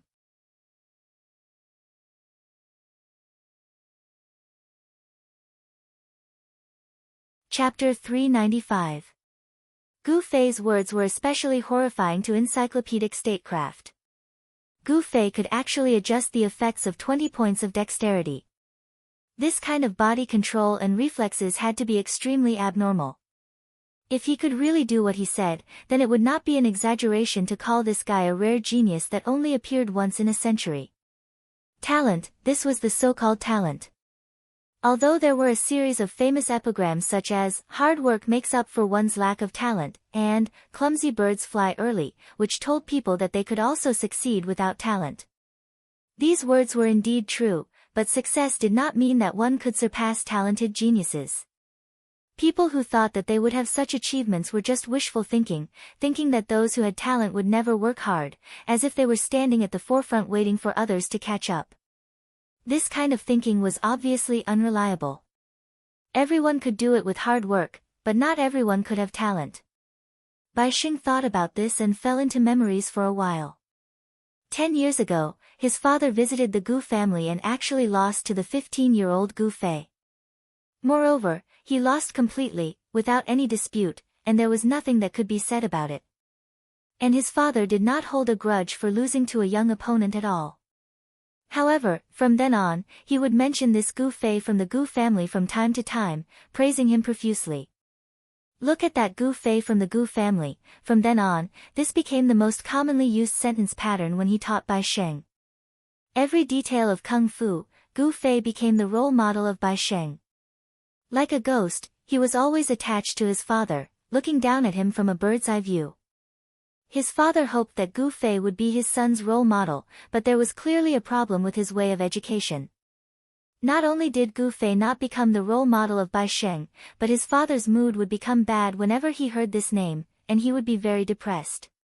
Fortunately, 100 Lives Classic was not like many children who simply gave up after hearing too many such comparisons. Instead, he was motivated to work harder and practice diligently every day. At that time, he had already made up his mind that one day he would go to the Gu family alone, challenge this Gu Fei, and defeat him. Next time his father said, "Look at that Gu Fei from the Gu family," he could casually reply, "Gu Fei? What is that? Is it that defeated opponent of mine?" Bai Xing did not know how many times he had imagined such a scene. Every time he thought about it, he felt excited, so he would work harder. Of course, this wish was very childish. Gradually, as he grew older, imagining this scene no longer gave Bai Xing any motivation. But as he grew older, he said, Sheng, sheng, sheng, gu sheng, sheng, and sheng, gu sheng, sheng, sheng, sheng, sheng, sheng, gu, gu, gu, sheng, gu gu gu, sheng, sheng, gu gu, sheng, sheng, sheng, gu, sheng, sheng, sheng, sheng, sheng, and gu. It's a pity that you don't have the talent of that Gu Fei from the Gu family. Otherwise, you wouldn't be any worse than him. In the face of such a situation, if you were Bai Sheng, would you feel anything other than depressed? Bai Sheng was really afraid that he would have to live under the shadow of Gu Fei for the rest of his life, so he continued to train harder and harder. Until one day, he easily defeated his father, making his father's eyes light up every time he mentioned Gu Fei. I didn't expect you to improve to this level. I just don't know how much Gu Fei has improved in the past 10 years. Maybe you can go look for him. His father's words were quite implicit. Looking for him actually meant that he could go and challenge Gu Fei to learn from each other. Of course, he did not have any grudges about the defeat 10 years ago, but he was happy to have a son who could help him hold his head high 10 years later. Of course, Bai Sheng had been looking forward to this day for a long time. It was a pity that he went to the Gu family, but Gu Fei was not there. After fighting with old man Gu, Bai Sheng felt that he still had a lot of shortcomings, so he temporarily postponed his plan to challenge Gu Fei. He did not expect to meet Gu Fei in the game today. Bai Sheng acted as if nothing had happened, but he was actually very surprised. Frankly speaking, because of his defeat with old man Gu, Bai Sheng was no longer full of confidence when he fought with Gu Fei. After losing the protection of confidence, the shadow that existed for 10 years immediately came out to harass him. After being beaten back by Gu Fei's 7 consecutive kicks, he quickly began to find reasons to explain himself. This could also be said to be the manifestation of the shadow in his heart. He really did not want to lose to Gu Fei at all. However, the adjustment of 20 points of dexterity that Gu Fei mentioned next really surprised Bai Sheng. Especially when it came to the consecutive kicks that Bai Sheng used just now, Bai Sheng believed that if he were to adjust it himself, he would need some time to practice to find the rhythm that was suitable for his current attack speed. However, if this guy could do it in one go based on his feelings, then the gap in this point was very obvious. Bai Sheng was still lost in his thoughts when he suddenly heard Gu Fei ask him, "Did my dad use this move against you?" Ah! Bai Sheng came back to his senses. No. Oh, then let's continue. As Gu Fei spoke, he suddenly took a diagonal step forward. That step did not seem to be stable, but his body suddenly fell to the other side. Laymen would find it strange, but Bai Sheng could see it clearly. Jade-breaking steps. He himself was proficient in this footwork, and as he saw Gu Fei's body fall to the ground, he took a second step to support himself, and then twisted his waist. It's the black dragon swings its tail. Bai Sheng thought to himself. He knew that the way this move was used, the 2 steps were like accumulating strength, and the twisting of his waist was to completely stretch his body. The following kick would definitely be shockingly powerful. The main purpose of this move was not to hurt the enemy, but to break the enemy's balance. The follow-up move was the real killing move. The encyclopedic strategist had a clear understanding of Gu Fei's move. Naturally, he would not take it head-on. He leaned to the side to avoid the sweep, and his right leg was ready to kick Gu Fei down when a black dragon emerges from the water. Unexpectedly, Gu Fei twisted his body and kicked out a kick that was completely different from what encyclopedic statesman had imagined. Gu Fei's leg flashed and did not follow the route that he had expected. This was simply sending his face towards his opponent's leg. Bai Sheng was shocked. In a moment of desperation, he could only raise his arm to block it. As their hands and feet collided, Bai Sheng immediately noticed that Gu Fei's leg was moving upward along his arm. Oh no! Only then did encyclopedic strategist understand what was going on. He wanted to pull his arm back, but he was too slow. Gu Fei's leg was in the air, and his other leg followed closely behind. Gu Fei's left and right legs, one above and one below, kicked encyclopedic strategist's arm. It's not the black dragon swings its tail, but the black dragon twisting pillar. This thought just appeared in Bai Sheng's mind. He didn't expect his judgment to be so wrong. Despair filled 100-era strategist's heart. All he could do was try his best to break free, but he ended up flinging Gu Fei's body away with that one swing. Gu Fei twisted his body in midair, but he did not look embarrassed when he landed. He looked at Bai Sheng and said with a smile, "You're quite strong." Bai Sheng felt like he had just woken up from a dream. This is a game. How can one's strength be strong and weak at will? For example, he could not unleash the explosive power of a black dragon swings its tail at all as a wizard. However, he had clearly used the black dragon swinging its tail, but the 100 Lives statecraft could not help but believe it. In the end, it turned into a black dragon twisting pillar in an instant. Such a superb technique. The 100 Lives statecraft suffered another heavy blow. Apart from that, he finally understood the meaning behind Gu Fei's 2 attacks. The first time, he kicked 7 times in a row to test Bai Sheng's attack speed and reaction. This time, he used the black dragon twisting pillar to test Bai Sheng's strength. What about him? What did he see from these 2 exchanges? Bai Sheng broke out in a cold sweat when he thought about it. The first time, he was pleased that he had successfully dealt with his opponent's 7 kicks. The second time, he had misread his opponent's move.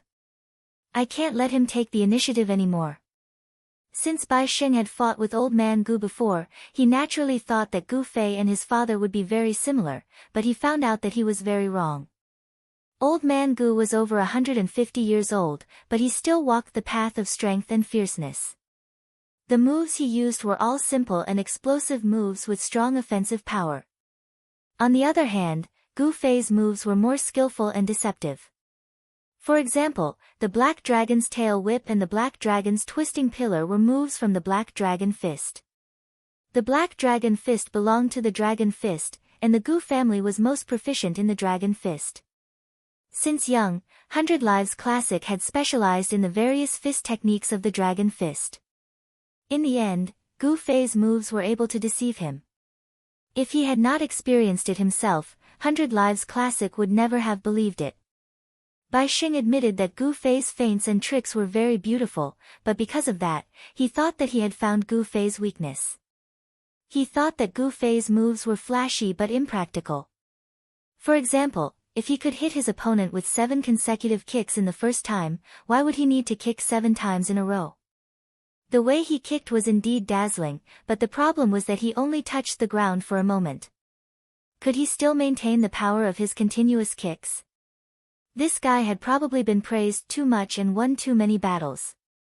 His moves were no longer just practical, but also pleasing to the eye. 100 Era's Classic thought.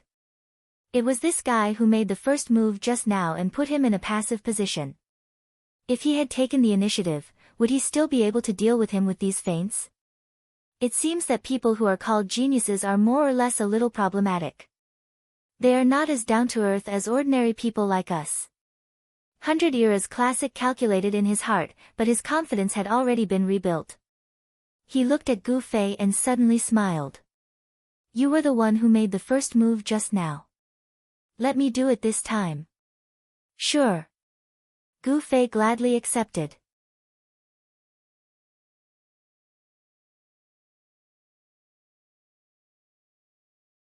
Chapter 396. The 2 of them made a big fuss as if they were about to engage in an earth-shattering, world-ending battle. But now, it looked like they were just putting on a show but without substance. Although the battles in the game were not as terrible as flesh and blood flying everywhere, generally injuries would see blood, which could be regarded as an intuitive visual reaction to the damage suffered by the players. Therefore, as long as it was a PK, there would be blood after a few rounds, whether it was their own blood or the enemy's blood. For example, people like Gu Fei and Bai Jingluan, who were throwing punches and kicks back and forth, could not see the blood and could not see the outcome. They suddenly felt that the fight was very low class. Most of the people with this idea were ordinary players. Most people in the 100 Battles mercenary group could understand a little bit of the spirit of the fight. But at this time, the 2 sides were not the only players watching. Some other miscellaneous people found out that Bai Jingluan was fighting here and immediately spread the news throughout Sunset City. In Sunset City, any one of Bai Jingluan's underlings could fight 1, 2, or 3 of them. When Bai Jingluan made a move, it was like finding a little fun in life. Don't misunderstand him, he was very serious. At this time, it had been a long time since he had established his position and image in Sunset City. It had been a long time since the 100 Era's statecraft made such a serious move. 1 to 10, 10 to 100. When many people heard the news and came, Gu Fei and Bai Jingluan were fighting fiercely. However, the current situation disappointed the players who had come to watch the battle. In their eyes, at this time, Bai Jingluan had completely taken the initiative, and the opponent had no strength to fight back. Everyone was looking forward to the soul-stirring scene of Bai Jingluan being taught a lesson. But as soon as they came, they saw him throwing punches and kicks in high spirits. Everyone wanted to cheer for Gu Fei, but they were afraid that the fists of the 100 Battles mercenary group would greet them. In fact, frankly speaking, the 100 Battles mercenary group was not so tyrannical in Sunset City, but they also did not behave modestly and cautiously. With their strength, they did not need to pay attention to anyone, and that was exactly what they did. As a result, of course, no one would have a good impression of them. In addition, in terms of mercenary business, the 100 Battles mercenary group was too competitive, so strong that others had no temper. Players who lost in the competition with them subconsciously felt that they had been bullied. This was the origin of the current image of the 100 Battles mercenary group in the minds of Sunset City players. In fact, if you asked a player on the street when the 100 Battles mercenary group had bullied them, 99% of the players would not be able to answer. The feelings towards the 100 Battles mercenary group were complicated. The specific connotation could be compared to the feelings of the poor towards the rich when the gap between the rich and the poor was too big. These amateurs felt indignant that the 100 Years Scholar was once again in the limelight, while many of his 100 Battles mercenary group's members couldn't see through it, thinking that he had the upper hand, and their faces were brimming with joy. Only Bai Jingluan was not feeling.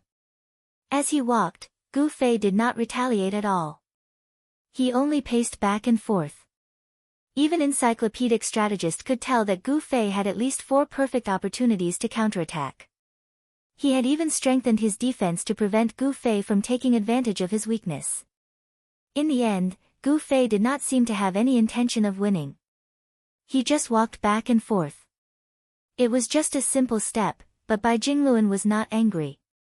He could see that Gu Fei was using the same footwork as him. When Bai Jingluan took the first step, Gu Fei had already taken the second step. When he took the second step, Gu Fei happened to take the third step. Since Bai Jingluan discovered this, he had changed 4 sets of footwork. Arrow step, sliding step, hidden step, long mountain step, all of them matched the footwork of the fire dragon fist that Bai Jingluan was performing. As a result, without exception, Gu Fei saw through them. No matter how the encyclopedic statesman strode, Gu Fei could steadily step on the most appropriate position. It was as if the two of them were performing a ballroom dance as they walked at a predetermined pace. As for Bai Jingluan's attack, Gu Fei could only hit the air after every step. Bai Jingluan was really helpless because he knew the reason why Gu Fei could do this. Apart from the fact that he had the same understanding of footwork and fist techniques, Gu Fei's movement was faster than his. It was not like attacking, which was just a little faster, but Gu Fei was much faster. For him, he had enough time to see Bai Jingluan's steps clearly and then move. This was created by the system God, and Bai Jingluan could not change it. In addition, the fire dragon fist that Bai Jingluan performed emphasized that the footwork was the first, the hand was the supplement, and the body was the second. Gu Fei took advantage of this and saw through the 100 Live Statecraft's footwork. Then, he made the most reasonable movement, and the 100 Live Statecraft's attack was naturally neutralized. How could Bai Jingluan not understand these principles? He was just unconvinced. He hoped to make some changes in his footwork and hoped that Gu Fei would make a wrong judgment. In the end, it was already the 4th set of footwork, but Gu Fei's steps were still as accurate as ever. Bai Jingluan almost forgot to attack with his hand. His eyes were also looking lower and lower as he stared at Ouyang Yangming's feet on the ground. Ouyang Yangming's feet suddenly stopped moving. Bai Jingluan was ecstatic. Did Gu Fei finally not know how to react? He raised his head and wanted to punch, but he felt that something was wrong. Gu Fei was also looking at him and said faintly, "You should change your footwork." Bai Jingluan felt dizzy. He only paid attention to the movements under Gu Fei's feet and unknowingly walked the fourth set of footwork, long mountain steps, from the beginning to the end. He naturally stopped after he finished walking. He had not realized that he should use the next set of footwork, but when he saw that Gu Fei's feet suddenly stopped moving, he immediately became happy. He actually forgot that it was because there was no movement under his feet, which was why Gu Fei stopped moving. Bai Jingluan was completely dizzy. At this moment, Gu Fei calmly pointed out, and Bai Jingluan immediately felt very embarrassed. At this moment, even if he used the fifth set of footwork, he had already lost Ouyang Yangming. What was the point? The others had no idea at all. They only saw Bai Jingluan chasing fiercely all the way while Gu Fei kept dodging. But when he stopped in the blink of an eye, Gu Fei still looked calm, while Bai Jingluan seemed to be in so much pain that he wanted to die. There was a lot of discussion, especially among the players of Sunset City, who at this moment had a mysterious aura about Gu Fei. During this time, countless appraisal skills had been used on Gu Fei, but of course, they couldn't identify anything shocking. As for Gu Fei's skills, they had been watching Gu Fei stroll in the middle of the field since they arrived. Those who were not experts could not see anything. Bai Jingluan wanted to continue, but he really did not know how to do it. At this moment, Gu Fei was actually in a difficult position. When Bai Jingluan attacked him continuously, he did see a lot of opportunities to fight back. Several times, he was even confident that he could take down Bai Jingluan with one blow, but that was only if he had enough strength. Unfortunately, as a mage, what he lacked was power, so he could only watch helplessly as opportunities slipped away one after another. Bai Jingluan thought that he did not want to make a move, but in fact, Gu Fei wanted to make a move, but he could not. If he did not have enough strength to penetrate Bai Jingluan's defense, he might be taken down in an instant. Although he had faced opponents who were far stronger than him in the game, and Gu Fei could use some skills to counterattack, he could not do it now. First of all, Bai Jingluan was not an ordinary person. He was also a combat expert who had very good control of strength, so it was not easy to deal with him. Second of all, Bai Jingluan's Fire Dragon Fist was a martial art that used softness to overcome hardness and borrowed strength to attack. It would be too overpowered to try to borrow strength from such a martial art. Gu Fei did not look down on Bai Jingluan that much.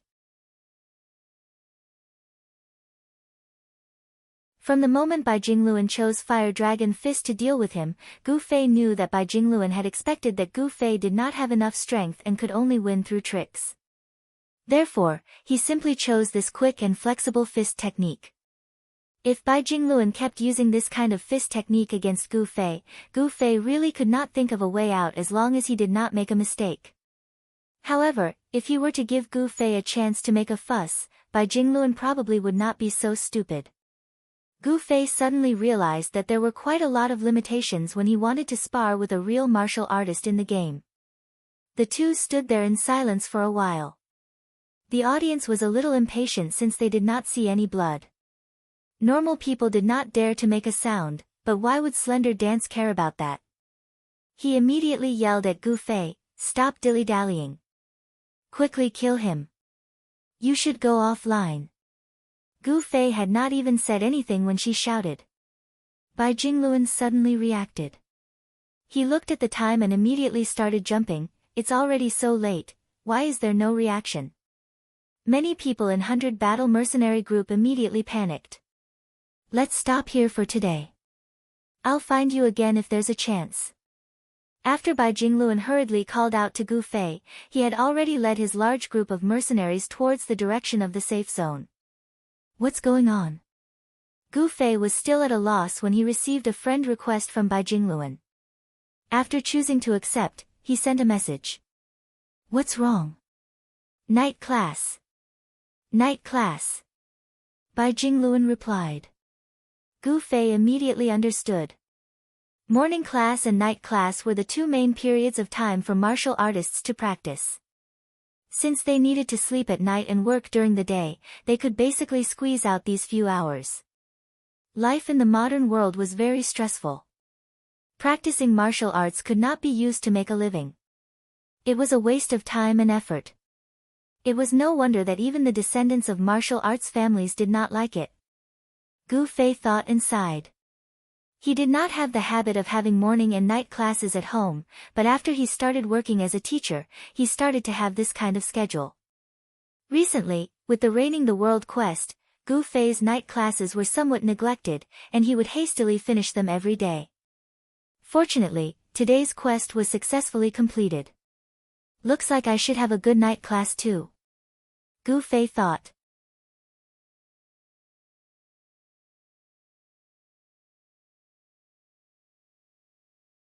Chapter 397.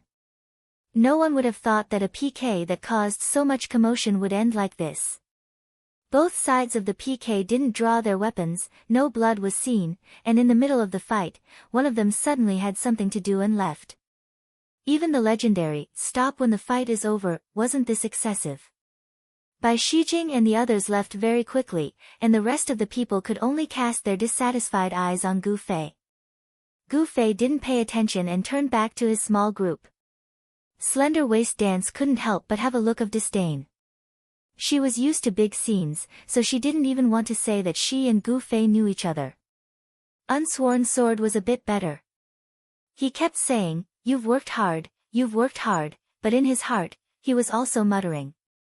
What kind of medicine did this drunk killer, who was famous for being ruthless and killing people like scything flax, eat today?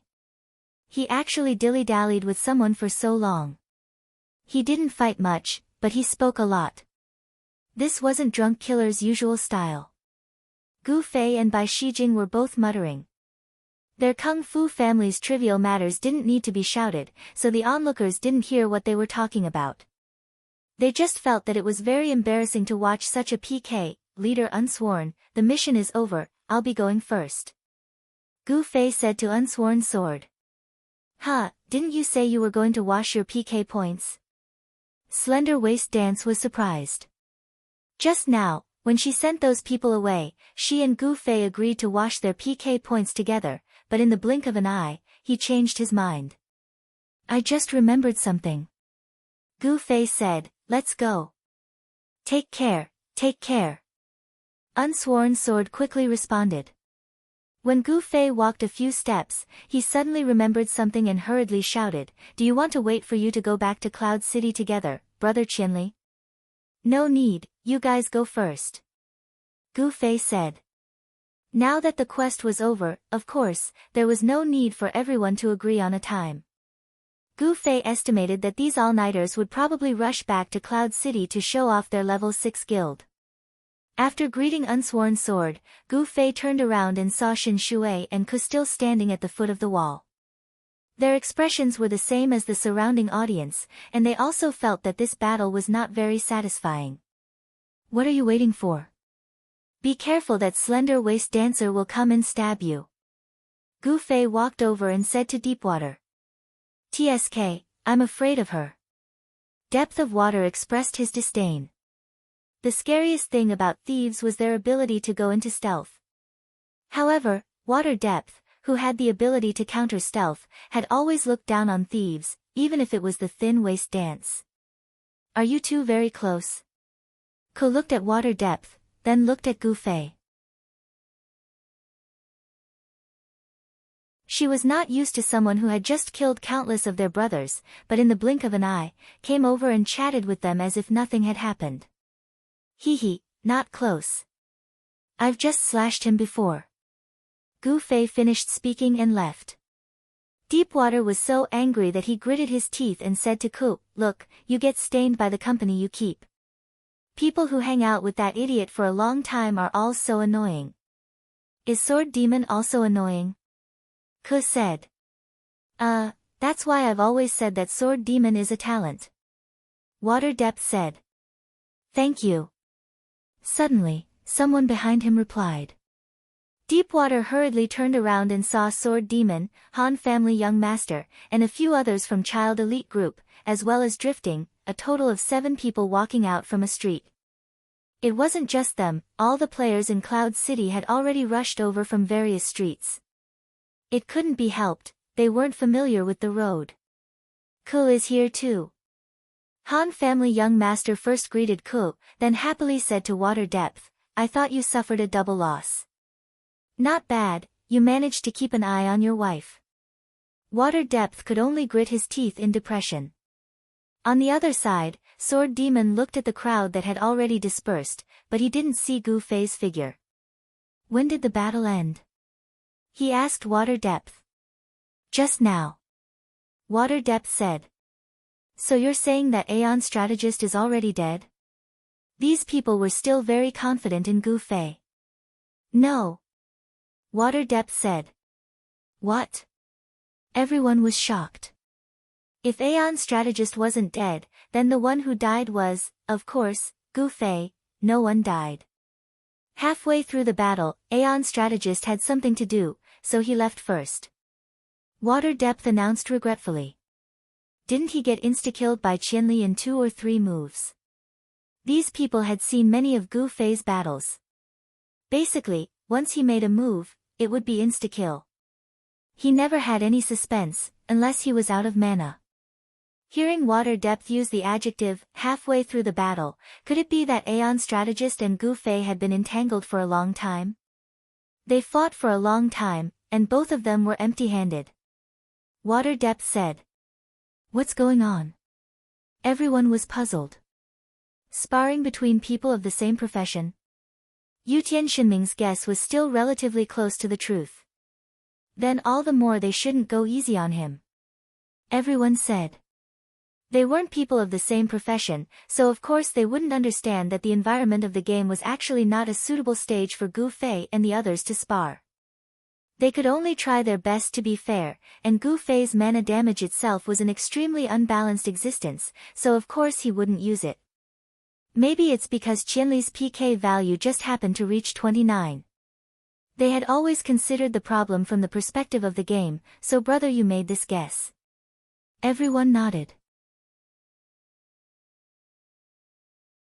This is all thanks to our brother Water Depth. Aeon Strategist really should thank you.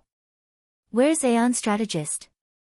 Let him show his hospitality as a host and treat you to a meal and drink some wine. The Han family's young master said. Eat my ass, drink my ass. Water Depth had thousands of words, but they all turned into these 2 indignant words. He turned and pulled Ku. Let's go. Let's go. Ku was old friends with Sword Demon and Han family young master, so she didn't forget to say goodbye. After pursing her lips and saying something, she left with Water Depth. On the other side, many of the brothers of Unsworn Sword had also arrived. They huddled together, and in the blink of an eye, they were already in a state of excitement. Unsworn Sword grinned as he walked towards Han family young master and the others. Ha, the mission is finally over. Han family young master and the others already knew what their reward was. After all, Yutian Shinming was a member of Reigning the World.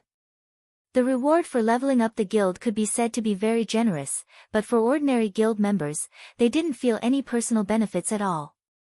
Therefore, the most excited about this reward was definitely the core members of the guild like Unsworn Sword. Although the guild was made up of hundreds of people, in reality, it was just the personal wealth of these people, especially the guild leader. For example, if Unsworn Sword were to sell his level 6 guild as a commodity, the buyers would definitely flock to it. In the game, there were too many people who wanted to achieve hegemony, and having a powerful guild was the simplest and most effective way to do so. This was especially true for some of the latecomers.